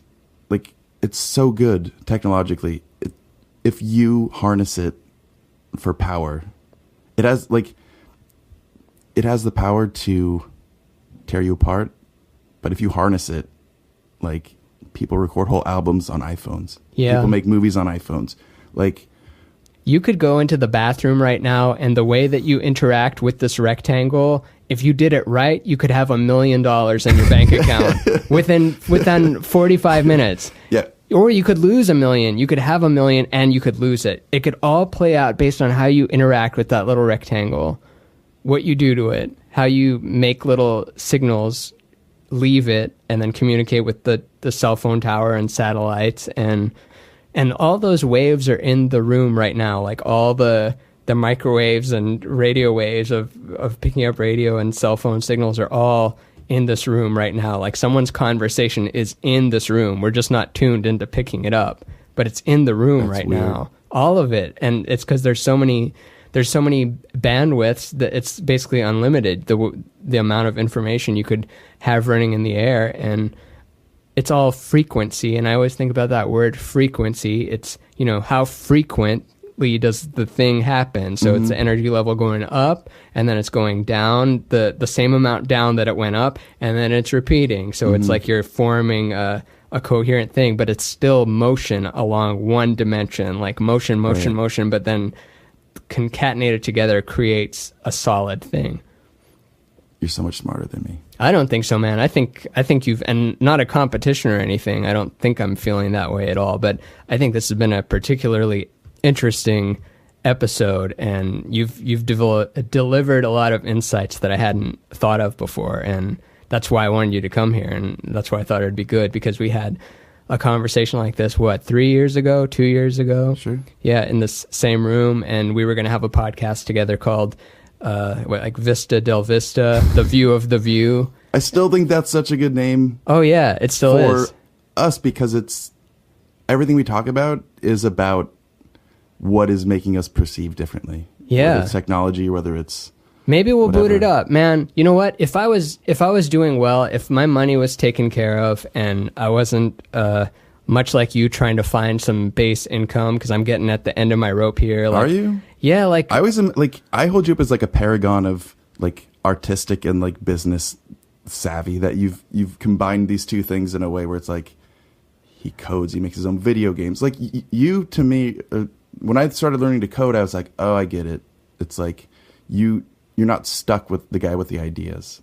If you're the guy with the idea, you're like, I need to find someone to make this. I always thought of Ramin as someone who like can take the idea and like, rip it out of the heavens and then like put it in a game or some tangible thing. I think I'm super capable and good at creating stuff and finding a place for it to go and doing my best to monetize it. But really, this wouldn't be a situation if I wasn't living in Los Angeles. But I want to continue to live in Los Angeles because of that. The ego side, or I don't even know if it's just ego side, but that's where people are doing what you like to do. Yeah, it doesn't have to be that menacing. Yeah, and I also like the performance aspect of it, and I like being where all the friends I've made here, like I think that's really great. But the friends I've made here, I think that's really great. That's a great sentence.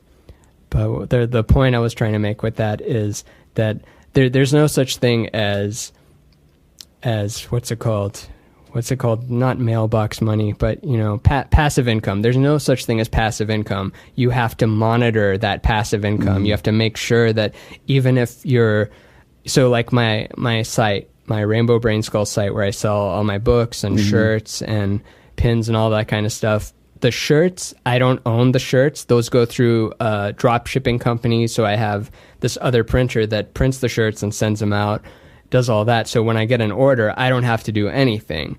But occasionally the shirt won't arrive, and then the person's contacting me, and I'm like, why didn't the shirt arrive? So then I have to talk to the even though it's set up in that way that I don't have to do anything, I still have to do stuff when stuff doesn't happen. And also, attention is a weird thing. Even though people are engaging on social media, that doesn't necessarily mean I'm getting conversions on the site or people clicking through the site. So I have to figure out, like, okay, why did that go down this month? Do I need to invest in ads? Like, okay, I'll invest in ads. The ads I wasn't really targeting right. It ended up just like my family seeing it and not getting a lot of like conversions from that. And then sometimes you'll get a lot of conversions and you don't know what you did to get those conversions. So when it's whitewater rafting up in here. And when I say base income, I have base income. It just varies. Like, I don't know what I'm going to make that month, but from playing bass. You have a bass guitar behind you.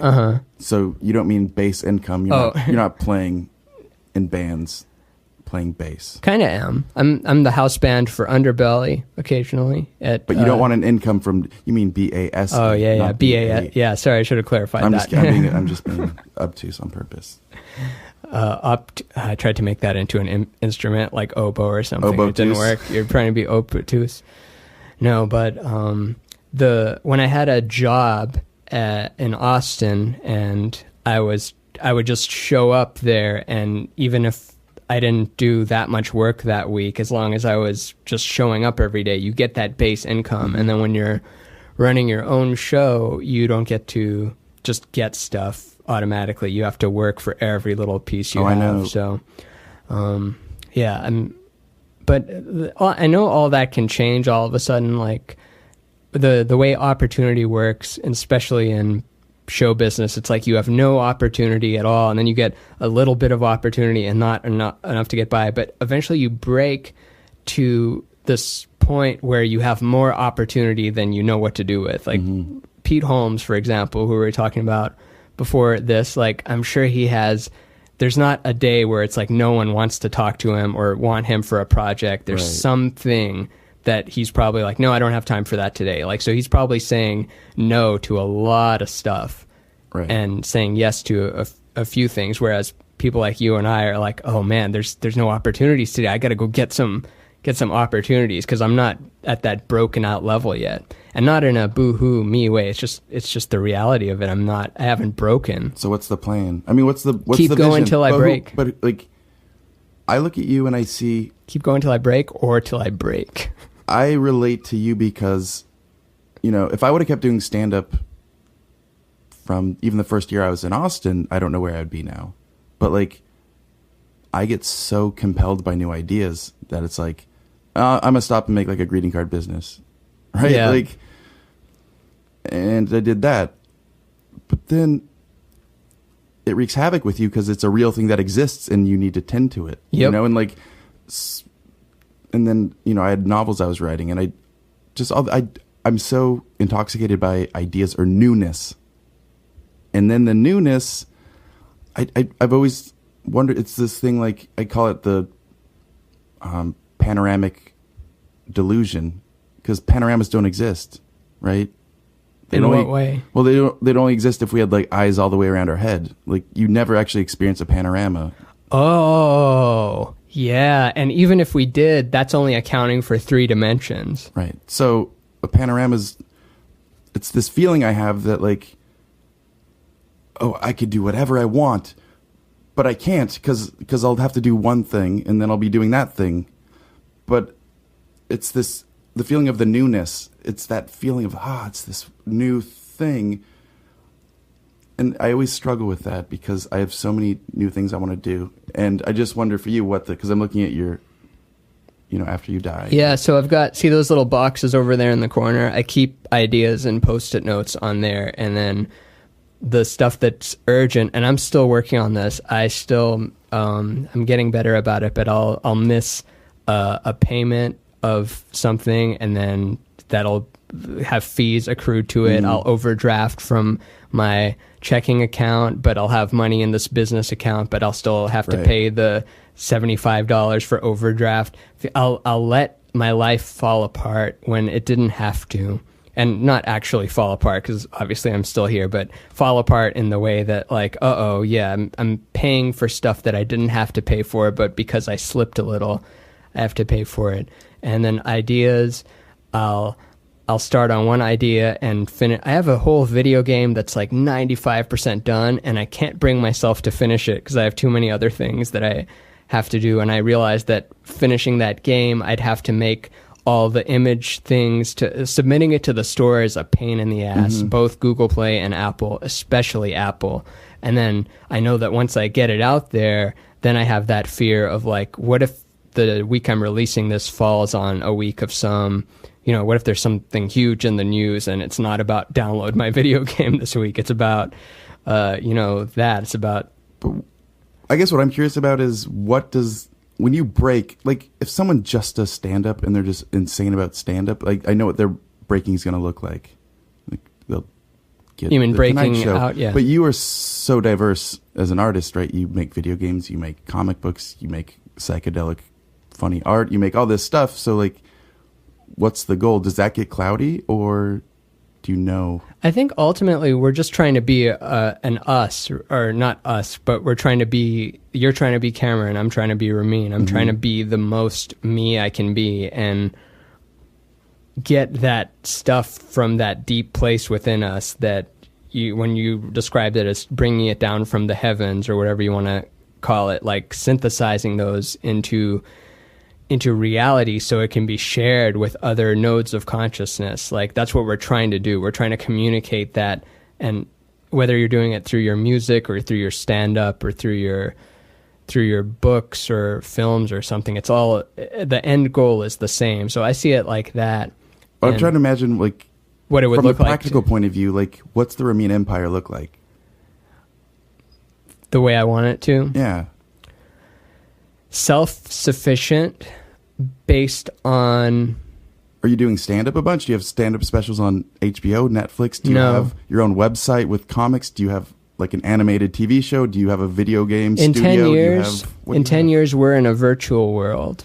In 10 years, we just are, like, right? Yeah. The cell phone thing isn't going away unless there's a big...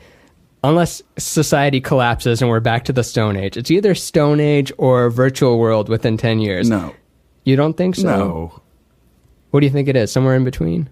I think it's basically what it is now. Not virtual world? Oh, sorry. 10 years might be a little optimistic. I don't but think... 30, can you imagine this cycling up this much faster for 30 more years? So, how intricate human perception is... So for something to not feel real or not feel real enough, it doesn't take a huge flaw in the system. It takes a little, if you don't get the olfactory stuff right. Oh, if you I feel don't you. get the way, like today's like a beautiful spring day and the way the air rests on like my hairy arms, right? It's a certain sensation. And like, even if you get 99.8 trailing nines right, if we're missing a little bit, people are going to... That uncanniness, I think we have a strong aversion to the synthetic. Yeah. And that's part of Google Glass was that. People are like, maybe they don't even look as douchey as we made them out to be. Maybe it was paired with a deeper sense of misapprehension about like entering the Matrix. Because it's wearable. We're weird about wearables. Yeah, we're not ready for the Matrix yet. Yeah. But eventually we will hit that point, won't we? But this is the Ramin thing. I asked you a super straightforward answer. No, I'm getting to it. And you said, well, and then it's this thing about virtual reality. You're right. I did convolute it a little bit. Honestly, I mean, want to. that's part of your charm, but also I want to make enough money to not worry about money, and then continue to go through these ideas and projects that I have and bring them into the world while I'm still. What's the best bet to do that? The best bet to do it? As a stand-up, or where do you have most traction? I think in the art world, because when I'm making drawings and animations and cartoons and things like that, I'm still getting to be because I don't see stand up as a way of making the most money unless you really get lucky and do the get that traction, you know? You need the traction of it. And I'm just speaking from this month, like my answer could change in a month or something, because I was all about stand up at one point, and then something changes, like I don't know if technology did it or just the times or age, but you have to be workshopping that same hour for the year, and like that same hour, like you get sick of it so quick. And by the time you're taping it, you don't even like that hour anymore. And then you're doing the road and you're halfway through that set. And, you don't want to get to the place where you're going through the motions. And you're not a just get up and riff kind of, like you're very written and your stage presence is very like deliberate. Yeah, right? I think so. So it's like I'm more prepared than I am in the moment. But those jokes are some of the funnest to tell. I think the divide happens when you're really conversational and you've been doing it for 8 months and you're just like, I fucking hate this because what I have to project is relatability.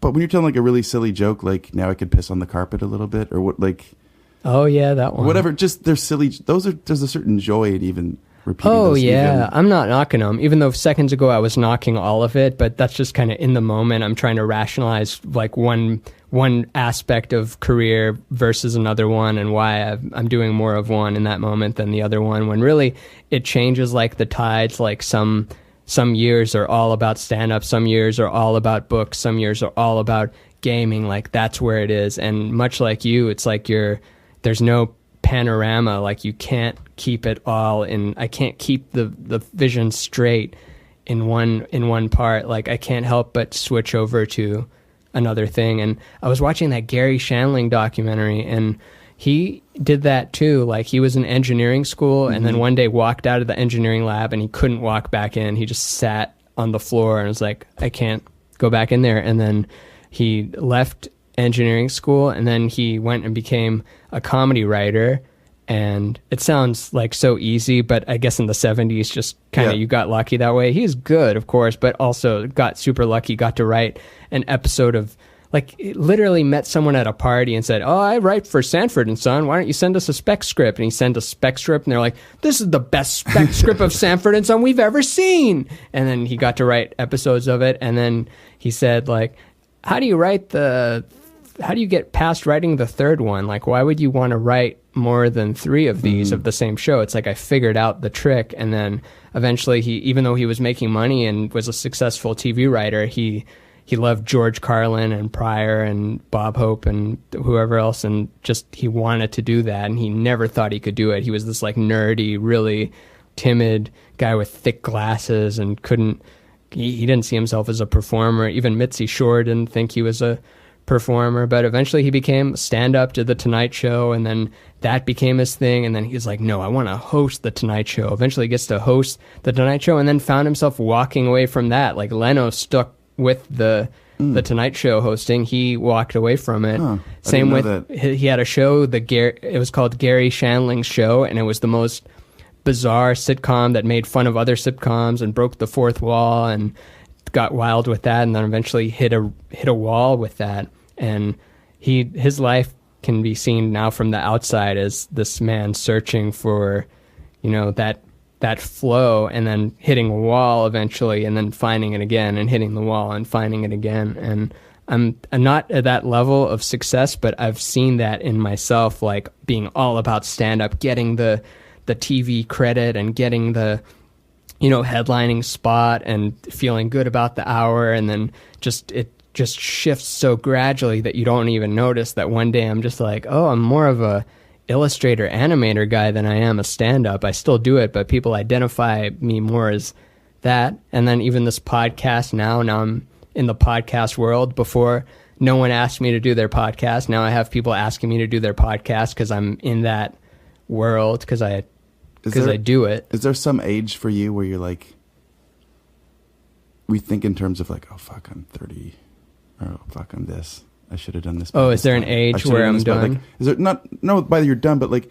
is there some sort of measurement system you have of age where you're like, no, shit, I'm too old, or I should have X, Y, or Z, or I should. No, I'm super David Bowie'd out, and that really, and to describe that, like, I mean, who knows? I'll act differently with it, but I find myself fantasizing isn't the right word, but if I'm 97 and I can't do anything anymore and I'm just struggling to stay inside of this body, I'm not going to have any regrets of like, oh, I should have made more of this kind of art thing, which who knows how it plays out over these next years. But when there's not the burden of having to do stuff, it's like there's this burden we're putting on ourselves. Like we have to be young, right? Take care of our lives. We can't let it all fall apart, because then other people have to take care of us, and that's not right to have other people take care of a young, able man. Like I want to be independent, and I want to make everything for myself and have enough to spread around to other people so that I'm the provider for other people. You seem to think you're gonna get there. Yeah, like I don't seem like you're a neurotic person, and you're very cerebral, and you're not like balling out. But I don't sense like what do you mean balling out? Like you said, like you overdraft. You're like, we seem to be in somewhat similar economic positions. I envy you because you're still in the flow of like art in the way I haven't been for a while. Which like, that could change at any moment, and not to make it all about you can do it, just believe in yourself, hope, but also that. But what I'm saying is that you can leave here today and then do that thing art-wise that you were leaving behind for whatever reasons, and then have that step in that direction. I could fall a step this direction. I could fall like many steps. I could get in, I don't think I will, but it's possible that I could get into a big funk. Something could happen. Family member could die, and then I don't post anything art, anything wise, or do anything of that nature for like a year. I'm just out of that for a year. And meanwhile, this could have been your first step of that direction and growing that. Like, it's so volatile. And I don't give myself credit for anything. Why not? I don't know. Once I do it, it doesn't count. Me too. Like when I was waking up at 4, it's because I was writing a short story, and it's the best writing I've ever done, and I submitted it to like all these good journals, and it got rejected, but that's to be expected. The odds are just terrible. And then do you think they read it, or you think they read some and they're like, these are good, and then, sorry, we don't have room? I think they read it. I mean, I was the editor of the Lit Journal when I was in grad school, and that's the scary part is, like, they have readers, like undergrads do it, and they're just people that are volunteering, and it's happened before where the editors happen to like pick up a stack of rejected stories and been like, wait, who fucking rejected? These are good. And so you don't know who's reading them. And honestly, the odds are against you. And I'm not competing against people at my level. So what happened to these stories now that they got rejected? They just sitting on a hard drive somewhere? I write long. Like, everything I write ends up being way longer. Like, basically the story ended up being a novella, and then I have to like strip away. I have to like chip away. So probably I should just make it shorter and submit it again. Would you ever release it yourself if you got fed up with, the rejection process? That's what happened with me and After You Die. Like, and I didn't even submit a whole lot of places. I was offended that I would get rejected by people who would say like, oh, we love the illustrations, but we don't think it'll sell as a book. And like, why not?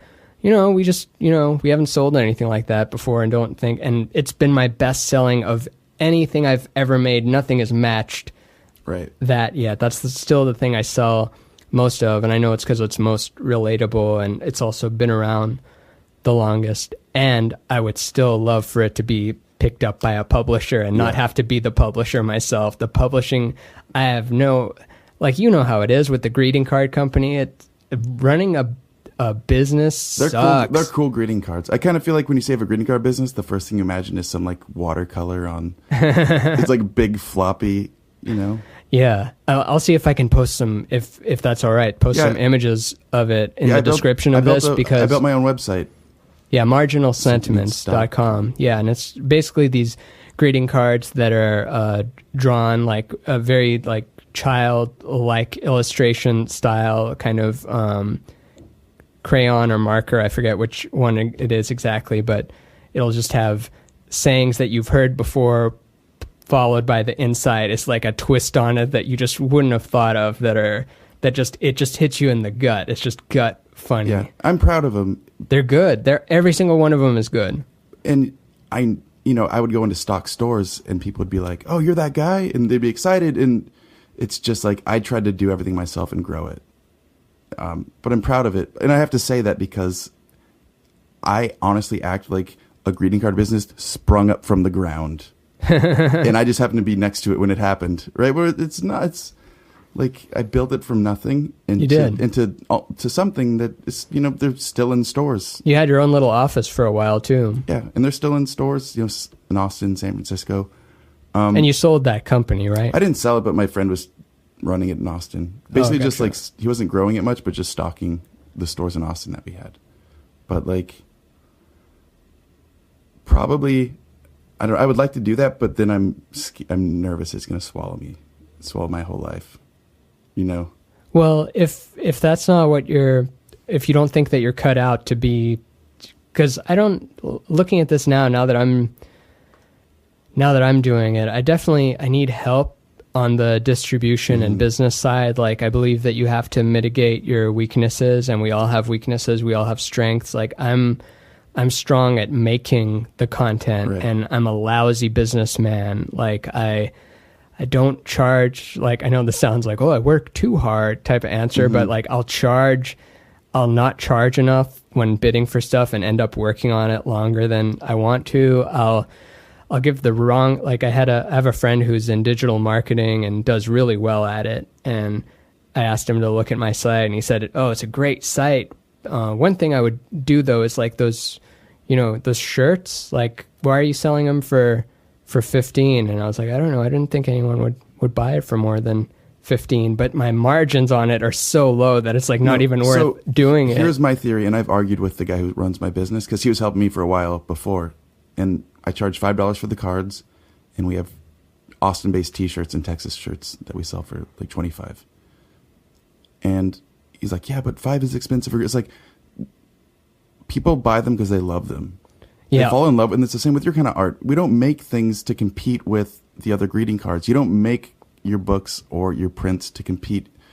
That's not what you're competing with. They're for people that fall in love with them, and then price doesn't matter. The extra dollar doesn't matter at that point. Seth Godin's whole thing about the race to the bottom, if you're just constantly trying to do it the fastest and cheapest, you're going to lose because you're racing to the bottom, and you're never going to be the, like, sites like Fiverr. I tried to be or I didn't even try to be a Fiverr. I just kind of looked at it and assessed it and realized I can't draw people's pets and significant others, family portraits, kids, for the same prices as someone in the Philippines. They're just going to do it for so much cheaper, and they're good just because, I don't know, I guess cost of living there, and they have to, whereas I'm fancy and I can't do it. So I decided I wasn't going to be a lowest number type person, but I'm thinking more in the art world than I am in the business world. So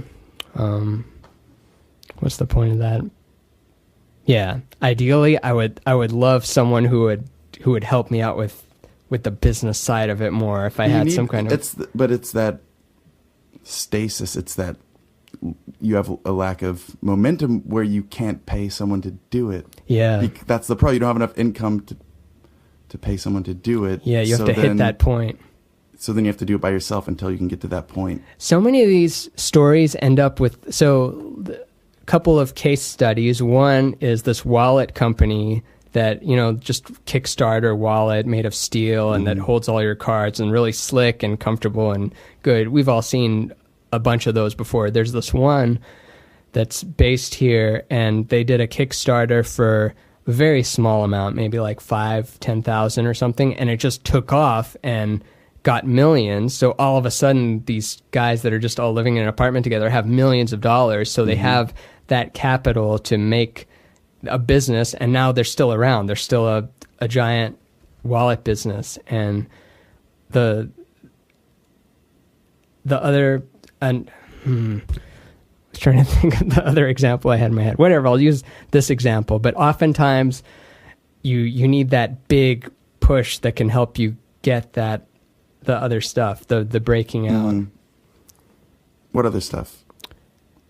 It's just money, you know. Money, sometimes you can't control how much money you make. You can make the best choices you can, and you can learn as much as you can, but I don't think you can control how much money you make. It's not like with exercise, like I'm going to wake up and, you know, run for 20 minutes and do that. That you can control, and you can choose to monitor your finances more, but you can't control, like, I'm going to make $100,000 this year. Like, good luck. Like, shit's going to happen. And it might not too. You might make 200,000. Right. But it's not purely luck based either. I'm not saying it's purely luck based. The wallet example might have been a stretch, but I just had it in my head, so I had to say it, because I think about things like that, remembering that it's not always going to be like this. It's not always going to be lean years. Like some opportunity will happen that will lead to another opportunity, which will lead to another opportunity, which you're only like 2 steps away from. But it's hard to imagine. You can't, though. You can't imagine. All you can focus on is being the best you can be, providing the most value you can to the people that are into what you do. And was there an and? So my favorite, Proust has come up a few times. Marcel Proust, I don't know if you know much about him. Oh, him. yeah. You introduced me to him. Okay, so Proust was a rich Parisian, grew up rich. His dad was like a famous doctor, and he always wanted to be a writer, right? He always wanted to be a writer, but he had ADHD and BPD. Though those aren't diagnoses. Those are only retroactive. But I know from reading 4,000 pages of his book that, right, and so he just hung out in like salons, not hair salons, but like Parisian salons, and kind of wrote poetry and did this and that, lived with his parents. He wrote a long novel that he didn't finish, and no one took him very seriously, right? He didn't start Search for Lost Time until he was 37 years old. And when he did, people just thought, like, this guy's a dilettante. He doesn't, right? Yeah. So he like translated John Ruskin from English into French, but Proust barely spoke English. So just for his whole life, he basically just like struggled, procrastinated, didn't write, did other stuff, wrote, failed, and didn't start writing his book that got published until he was 37, at which time no one would publish it. So he had to do a vanity publishing of Swan's Way, which was the first volume of In Search for Lost Time. Isn't that awful? Like that word, like some of the best works could be vanity publishing, but it's like, oh, you weren't approved through a publishing house. It's right. Vanity. But I think about him often, and I, for a period of time, would have his picture on my phone just to remind me, like, you don't have to be, like, there's Jonathan Safran Foer who wrote, who had Joyce Carol Oates was his teacher at Princeton, and is on Charlie Rose talking about his like best-selling novel when he's 21 or 22 or something. Right?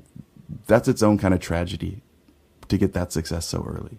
Right? Yeah. Like, how do you deal with the decades after that? It's, that people take different roads, and everything he did fucking around for all those years found a way into that book.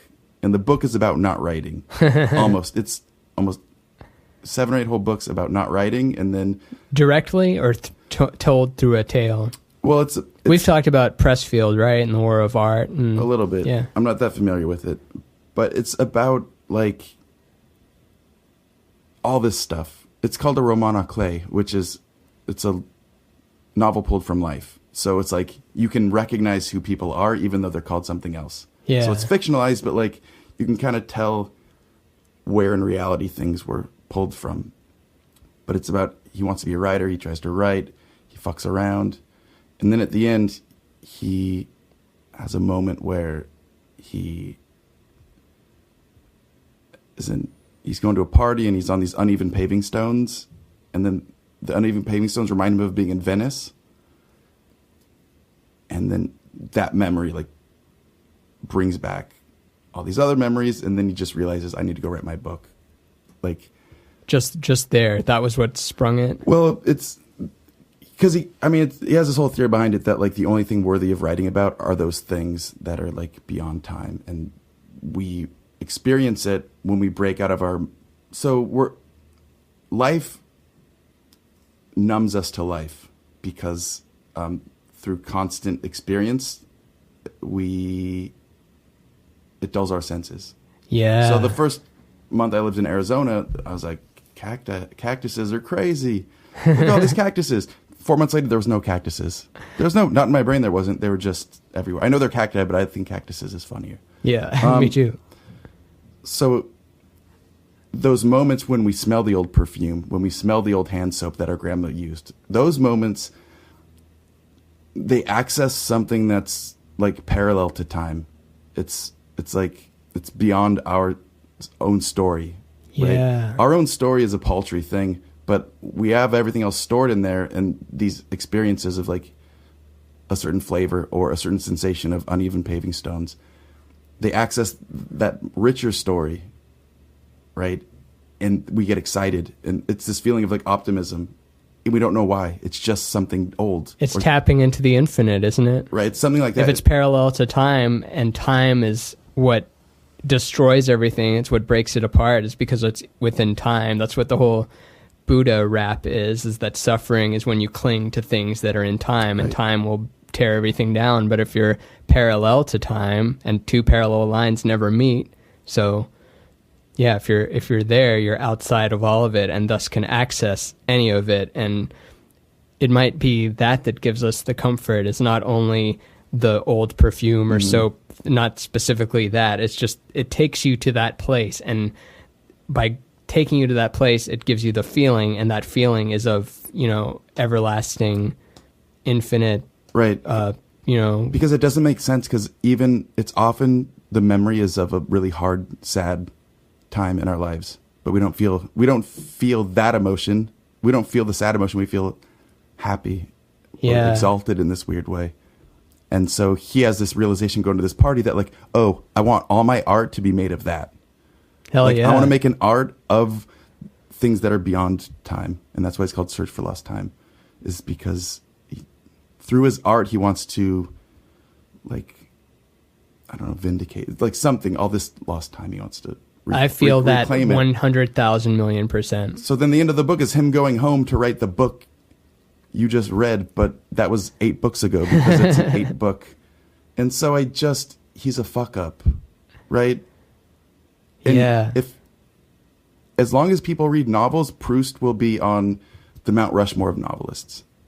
And at 36, he was just a fuck up dilettante who was witty and like was fun to have at parties. Right? Isn't that the end goal of being a novelist, a writer, someone that makes books? Like, we're thinking of the image of someone in a tweed jacket typing with a cigarette and whiskey, and then the physical book. And then isn't the end result is just so that you're understood to the rest of the collective? Isn't that all we want? We don't care about the writing or the book or the words, or right.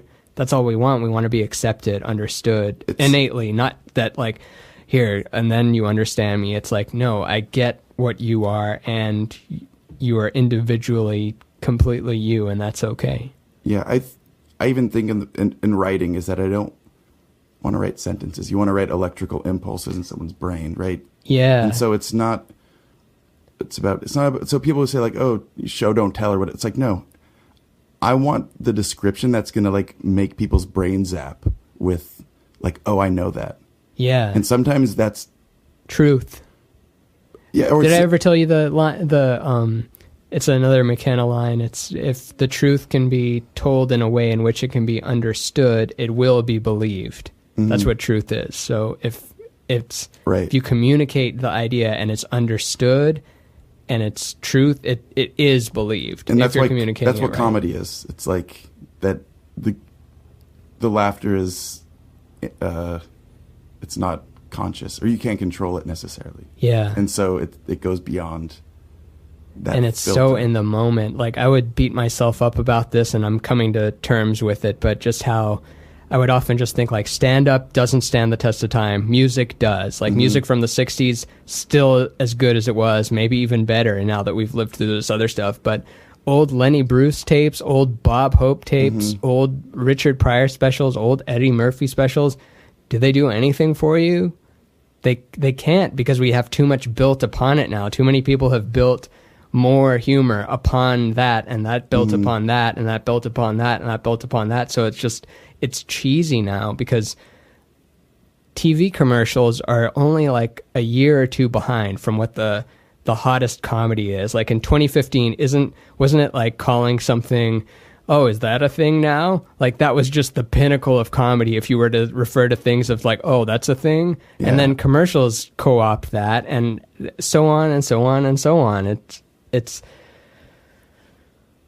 and to be a successful stand-up, it's about getting that. But no, it's not, though. I'm making it about the product again, because you can be a successful stand-up and never release product. If you're just a funny person who shows up places and build a reputation of being, like, if I never wrote down a single material and just tapped into, like, I'm the most present comic in the whole world, and I'm truly present now, and you can prove that by, you can pull out your phone and tape me. I'm not going to take your phone like Dave Chappelle or Hannibal or anyone else. I'm going to actually just let you post this to YouTube, and then tomorrow's special is going to be a completely different one, but I'd have to be so tuned into. So do you mind that? Like, do I mind that it's that way? Do you want to do something that stands the test of time? Yeah. Yeah, books are good. But yeah, books stand the test of time more, but also so much of it might just be narcissism and wanting to be remembered, where, like, you don't get to control how you're remembered. Like, Colonel Sanders is played by 6 different people and is CGI and he didn't say any of those words, but he's now just a puppet being used. That's terrible. I was at the store and they're selling some sort of, like, probably bullshit, like, brain enhancement pill. Alpha Brain or what? No. Alpha Brain actually works. It's just too expensive. No, I trust that that's good. This was something else, but I don't have a gripe with the underlying chemistry. It's more about that it's like called, I don't know what it's called, but it's like, it was a guy and a girl in this picture, and they had like Einstein hair, and it said, "Get your Einstein on." And I'm like, he had such a specific skill set. We use him as like, like he knew everything, right? Like he's what's a million times a billion? Like, only Einstein could know that. Or, like, I watched this documentary about Magnus Carlsen. He's a chess master. I don't know that one. I know Bobby Fischer, and that's it. But he's super genius anyway. And he was like modeling at the end because he's like a young dude. And someone was like, "Oh, he's smart and good looking." But I hadn't thought of him as being smart. Oh. Which is, clearly he has his like sheer wattage of like cognitive power is amazing. But he's good at chess. And intelligence is like so diverse. And that's a very specific intelligence too, but it's a very broadly applicable one too, because it's the skill of thinking several steps ahead while simulating branches out of each one of those steps. So you're going one step in, branching out within those, so doing it again. You could code the shit out of some software if you wanted to. But my point was, I feel bad for Einstein just being used because, like, oh, he was a smart guy.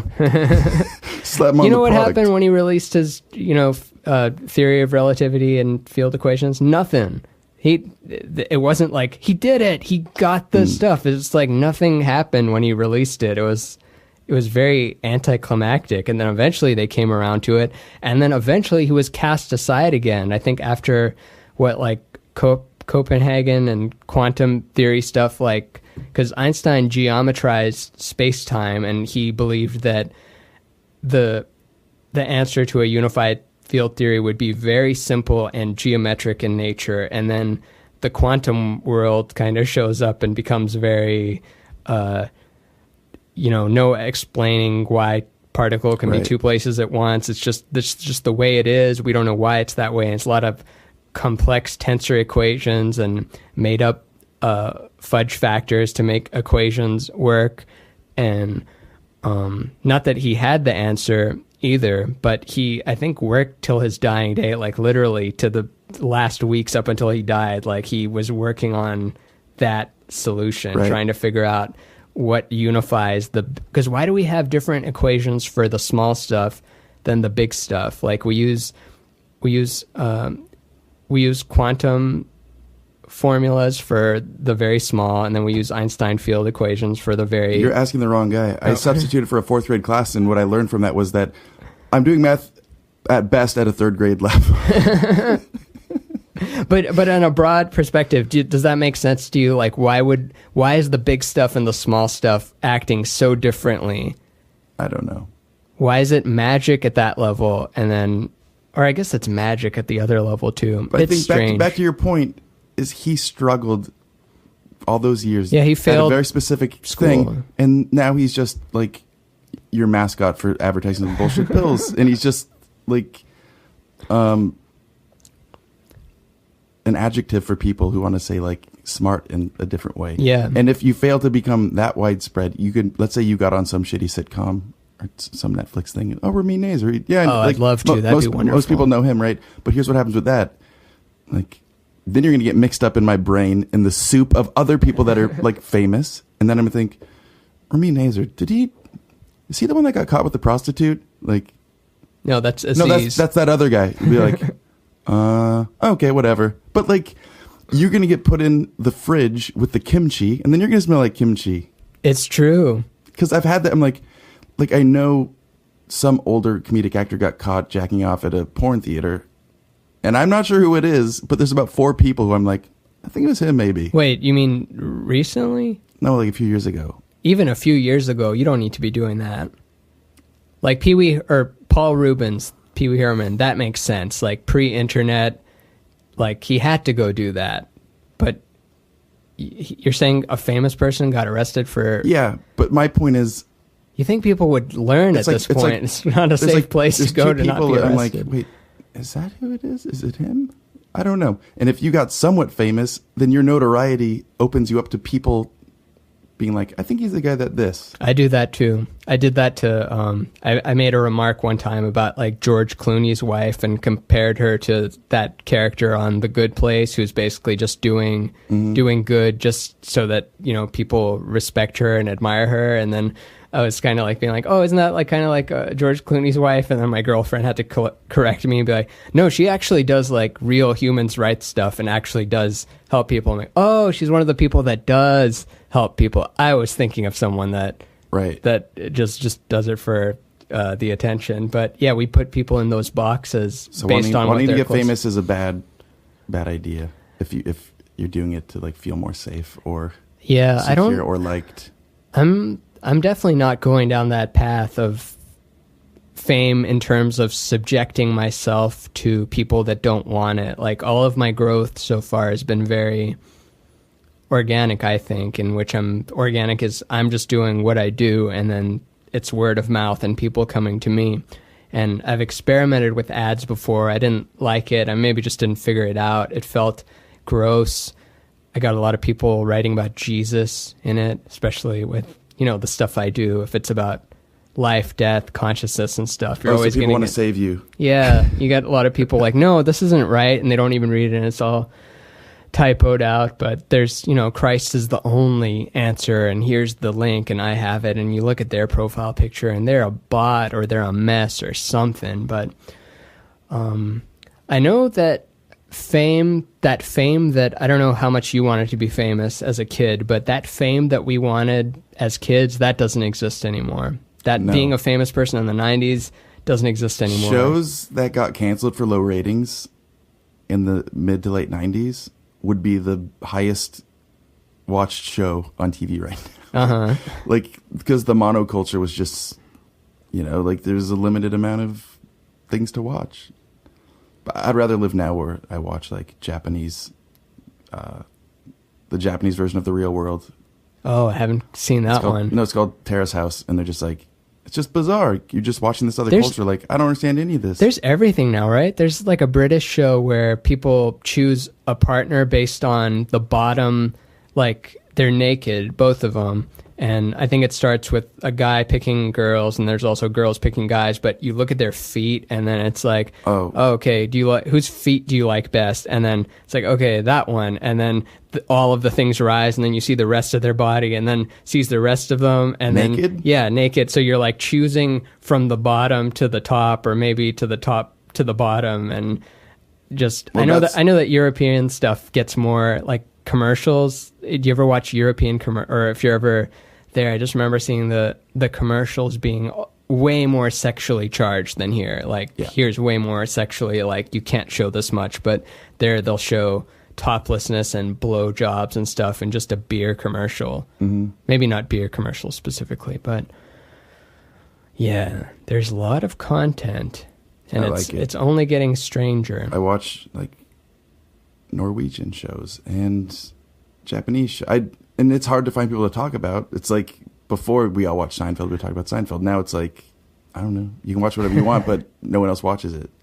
A few of them catch our attention, like Black Mirror, like we were talking about earlier. Game of Thrones is a phenomenon in which it brings people together. I think it's not just the story and the violence and sex we like. We like that everybody is tuning into it and everyone is following the story. It's like we have cohesion for the last 7 years. A good amount of stuff. Oh, yeah, we have. Oh, there's one part of the show. Which I don't know if you've listened, but not yet. We do 10 seconds of silence within the show, and I put it at any part in the show. Most of all, it's been in the middle towards the beginning, but this is the first one where we're going to have it kind of near the end. So and it's not edited in, it's actual you and me being silent in the microphone, and who knows, one day I might splice them all together and make like an hour of silence with me and a bunch of other people. And so it's like that guy that, because music isn't just notes, it's music and rest. It's notes and rests. And there was this guy that booked the whole like London Philharmonic Orchestra to play rests for an hour, and he had the microphones on. And do you ever feel like you talk too much? Sometimes, yeah. I feel like your brain works similar to what my brain works. I call it, I don't know if it's a genuine category, but like churners. Yeah. Just churners. And it's sort of this like, we talk fast and a lot of words come out, and then we get excited as we're going, and we just keep churning. It's like listening to Quentin Tarantino being interviewed. He's just like, he churns. Or like Dan Harmon is very like, he's great. Goes and churns. If he's just drunk enough, oh man, he speaks beautiful poetry, just seeming it in front of your eyes. Or David Foster Wallace, he would talk, and then he'd become aware of himself in this way, and he would just like, and I think you're a churner. I think I'm a churner. Not to put us in the, I don't think it means that you're like a creative genius or what. It's a style of, but it's a predicament. I'll talk like that in like my sketch class, and then I'll just leave, and I'll feel so shamed. Like, why do you say so many fucking words? Like, even now, it's just like, I'll be talking and be like, you're really going, man. Barbara Gray was talking about that on her episode.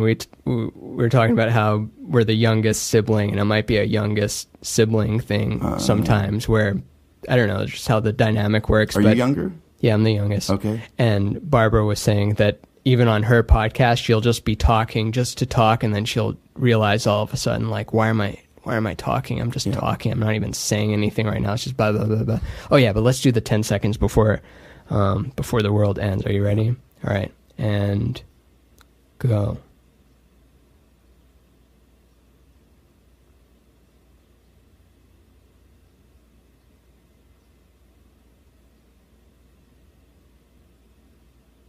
That was good. That was 10? Yeah. It felt good. What do you think?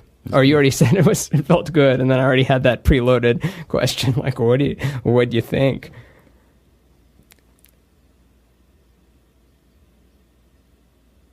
It's funny. It's because there's a lot of podcasts, and there's people that are like trying to talk their way into being enlightened or something. Mm-hmm. I'm no exception. But it's fun. It's like fun to do, right? It is. It's like doing Sudoku, but it doesn't seem to get you any closer to the thing, right? No, it doesn't. You can't get closer to it, but you can feel as though you're getting closer to it, but there's no point at which you stop at the staircase, look down, and see less than infinity going down and less than infinity going up those stairs. So you got to enjoy to sit on the staircase. There's only ever so much accessible in any one moment, and we're only ever in one moment. We are. I had this, I went on a 10-mile walk or something a few weeks ago, and I had this thought, which was that I'm exponentially wiser than I was when I was 18.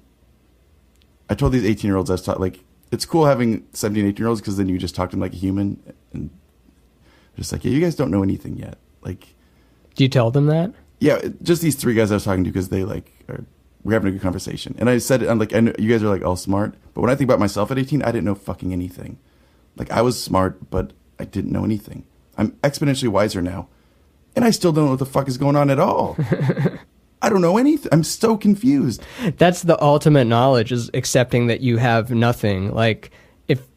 Any type of knowledge that you're trying to hold in your head, if you dig deeper into it, what is water? Oh, it's hydrogen. There's two hydrogen molecules and an oxygen molecule. Okay, what's a molecule? Oh, it's a proton and neutron and electron going around it. What's a proton? It's not a stubborn ball of matter. It's a amalgam of vacuum fluctuations that are doing it so fast and in such a phase that if it were to interact with another one, it would repel because their fields are out of sync. Matter doesn't touch each other. Nothing touches anything. You can't touch something. See, with me, it's even simpler. I mean, I'm a more compassionate person than I was when I was 18. I know more about the world. I feel like I understand my own cognition. I understand I'm aware of myself in this way that is more enlightened or whatever, exponentially. But I still am confused all the time, and I'm very unhappy lots of the time, and I still have no idea what's going on. And Me too. I had that thought and I was so happy because I thought it's surrender. Because if you can get better relatively, but if you're absolutely start off at such a debased point of confusion, then relativity doesn't matter at that point. Yeah. So it was freeing to just be just be a fucking idiot. You're a fucking idiot who lives with your parents and you don't know anything, and you probably, even if you double how good you are now, you're still not going to know it. You're still going to be an idiot. Yeah. And that was freeing. It is. It's truth.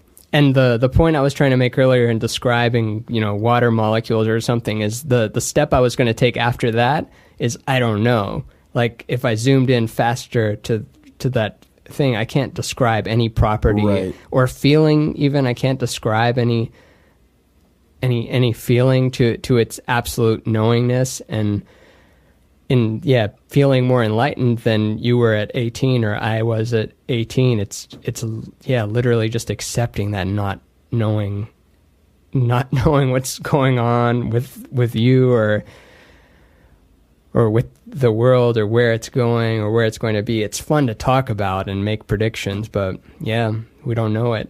And I'm feeling it right now. It feels good to just be an idiot. Yeah, to be a complete buffoon. But I noticed when you accept things, oh yeah, I have borderline personality disorder, and I live with my parents, but if you fight against it and you accept the cultural values, and then you try to somehow close that shortfall between who you actually are and where the cultural values would have you be, right? But when you start justifying it, that's when people sense weakness and those things about you are bad, right?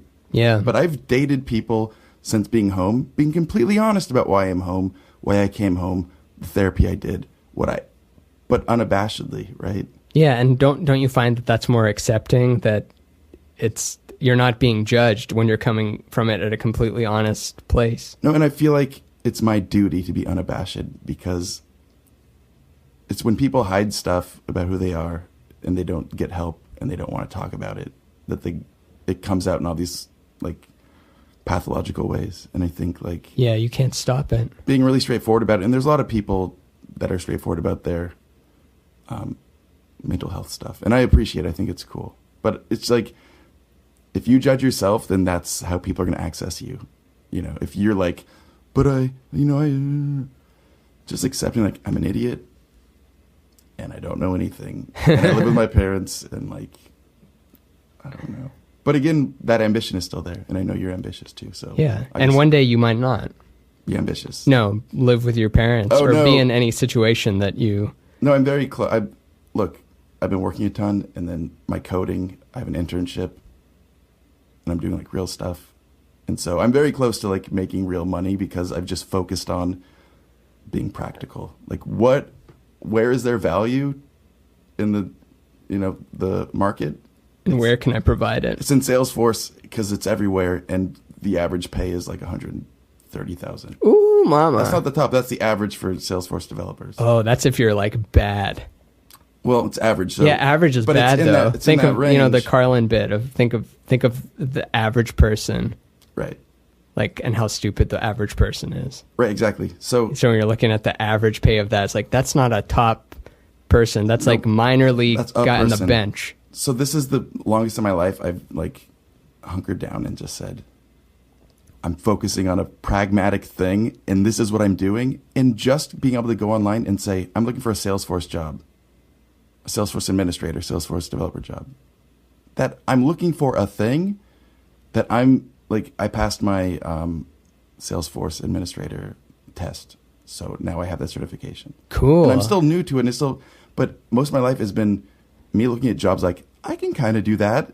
And then like trying to pitch my skills at it or trying to find something. This is the first time I focused and put so much energy into a thing that is a thing that exists, where people give you money to do it and post jobs with the name of the thing I'm looking for. Does that make sense? Oh, 100%. It's like the first time in my life I've been like a plumber looking for a plumbing job. Yeah, like, not just a person who found this and then you can be like, yeah, I've unclogged my toilet before and I'm willing to learn unclogging different types of toilets, and here's a picture of a toilet that I unclogged. Right, because like let's say your skill set, for instance, it's extremely difficult to summarize. Yeah, like, I know. You're a visual thinker. You're verbal, right? You're funny. You're all these things that are extremely hard to convey in a resume, right? And I find myself looking for jobs that sounded kind of like a writer, kind of like whatever. Yeah. So first time in my life, I'm like doing something like a square. And you can take it, right? Like so you get that Salesforce job. Is that environment something that you can enjoy yourself in coding? And because I don't even know Salesforce, like I know what it is, but I don't know what language it is, what the upkeep of it is. So I like it because it's all process based. It's logic, about like just pure. Well, it's for businesses to use to deal with all their data or all their different touch points for customers. How do you take all this information when you're Coca-Cola and you do all these things? How do you harness it to make it usable and actionable? So it's for huge companies mostly, right? No, they give free. That's what I like about Salesforce. They give free monthly subscriptions to nonprofits and school districts and mom and pop shops. It's used by all levels. Like Obama's re-election used Salesforce. It's very flexible, but it's about taking all these things and steps that you do and how do you streamline them? How do you automate all these things? So for someone with ADHD, it's a form of thinking that is very helpful to think in terms of process, to think in terms of, okay, let's take this thing I do 3 times, put it in a class, and then I could just reference that with a trigger, and then it could do it. So cool. I love problem solving. Isn't it interesting? Like, what would you 5 years ago think of that? Like, obviously the number attached to it would be thrilled, but Salesforce, do you think he'd be like, oh man, that sounds like a bummer. I don't want to do that. Or do you think 5 years ago you would still be into it from a distance? I think, I don't know. I think if I had enough information about it, I would be into it because No, I'm not talking about enough information. I'm talking about book cover of book. What would 5 years ago cover of the book think of? I'm not sure. I'm excited about, like, tools turn me on. I love tools. I have so many tools.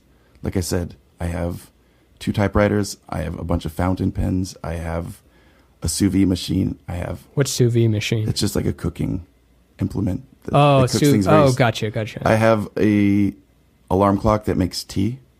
It looks pretty cool. It's not like it doesn't look like a coffee machine. It looks like it belongs on your in your bed. Yeah. But then it makes tea at a certain amount in the morning, so then you wake up to, like, I'm turned on by tools, so I could see myself seeing the creativity in it even 5 years ago, but it does seem pretty square.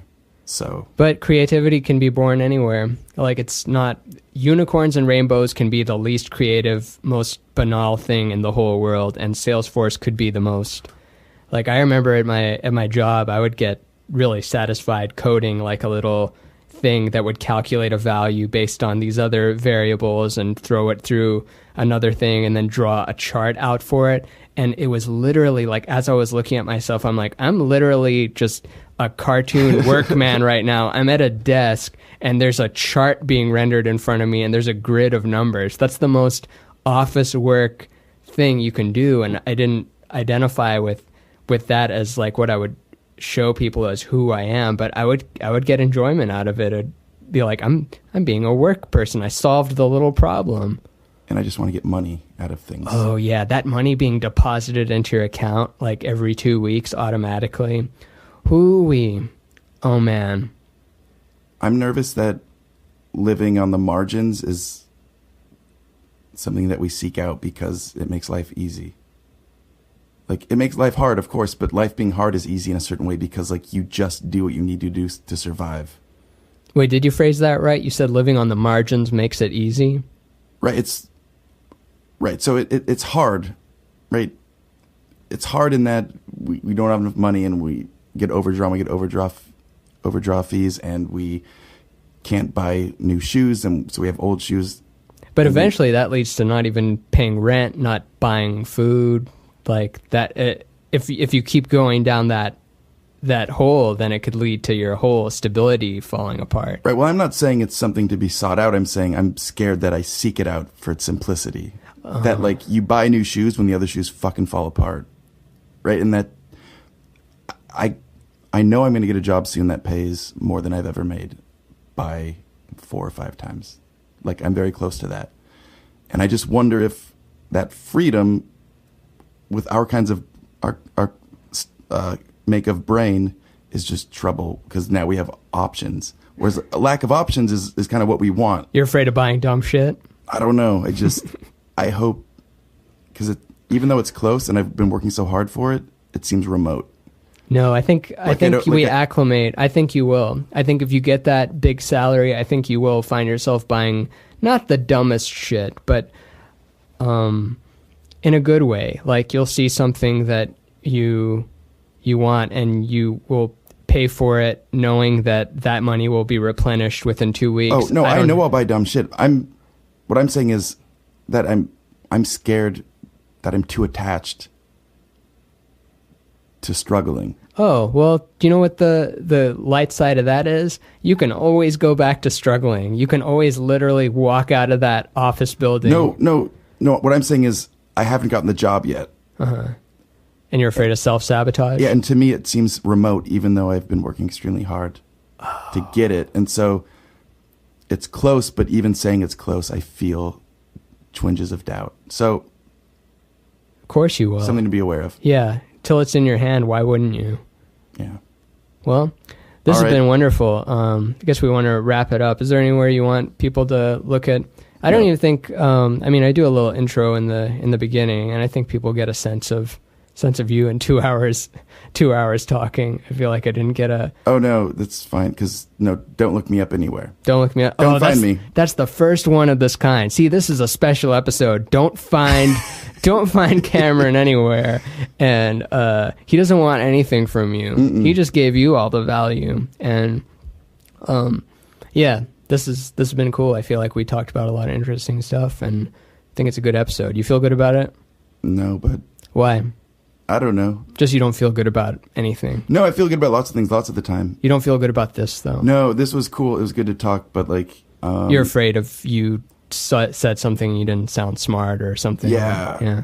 Or... Me too, man. Honestly, not of you. I feel like I was just a little slower today, just a little more sluggish, not as... Normally, I just always feel like I have like images in my head and relating it to this, and something you said, I'd relate it to this, and putting pieces together. But I don't know, some days you're just a slug and you can't help it. Yeah, but I feel like you did. I feel like you had a lot of great insights in this one. Like your word choice, the word you want to be there to sound smart is not there. Yeah. And that's why Terrence McKenna, it's never not there. He always has the word. The cabinet is always open. I had this thought maybe 2 days ago where I thought, so much of my life is like, the plan is, well, I'll impress them. Like, well, then what's the next step? Oh, if you just keep the impress... Yeah, because eventually you have to sleep, don't you? You can't just stay impressive the whole time. So much of my life is like, well, you'll show up and then, you know, you'll be just like witty, you'll be impressive. I'm not talking about for the podcast, I'm talking about like everything. Like, and then what? Then they're even if you succeed, then they're impressed. Yeah. And sometimes that doesn't help you because then it's like, that person doesn't need my help. Yeah. So no, it was good. I enjoyed it. It's just... it's that shame. You know what? It's the fact, the very fact that you have that shame is what makes it good. And I sincerely believe that. I think that people that are tough on themselves are good, and then the people that get fired from a job and then have no idea where it came from. Right. And like, of course you were bad at your job. You saw that coming out of nowhere because you're ignorant. And then people that are like, I'm going to get fired today. I'm going to get fired today. And then they get promoted. Right. Like of course you're good. You're constantly criticizing yourself and you think you're bad and improving. Well, not always, but all right, man. Yeah, let's wrap it up. Thank you. Bye. Damn, girl. That was long.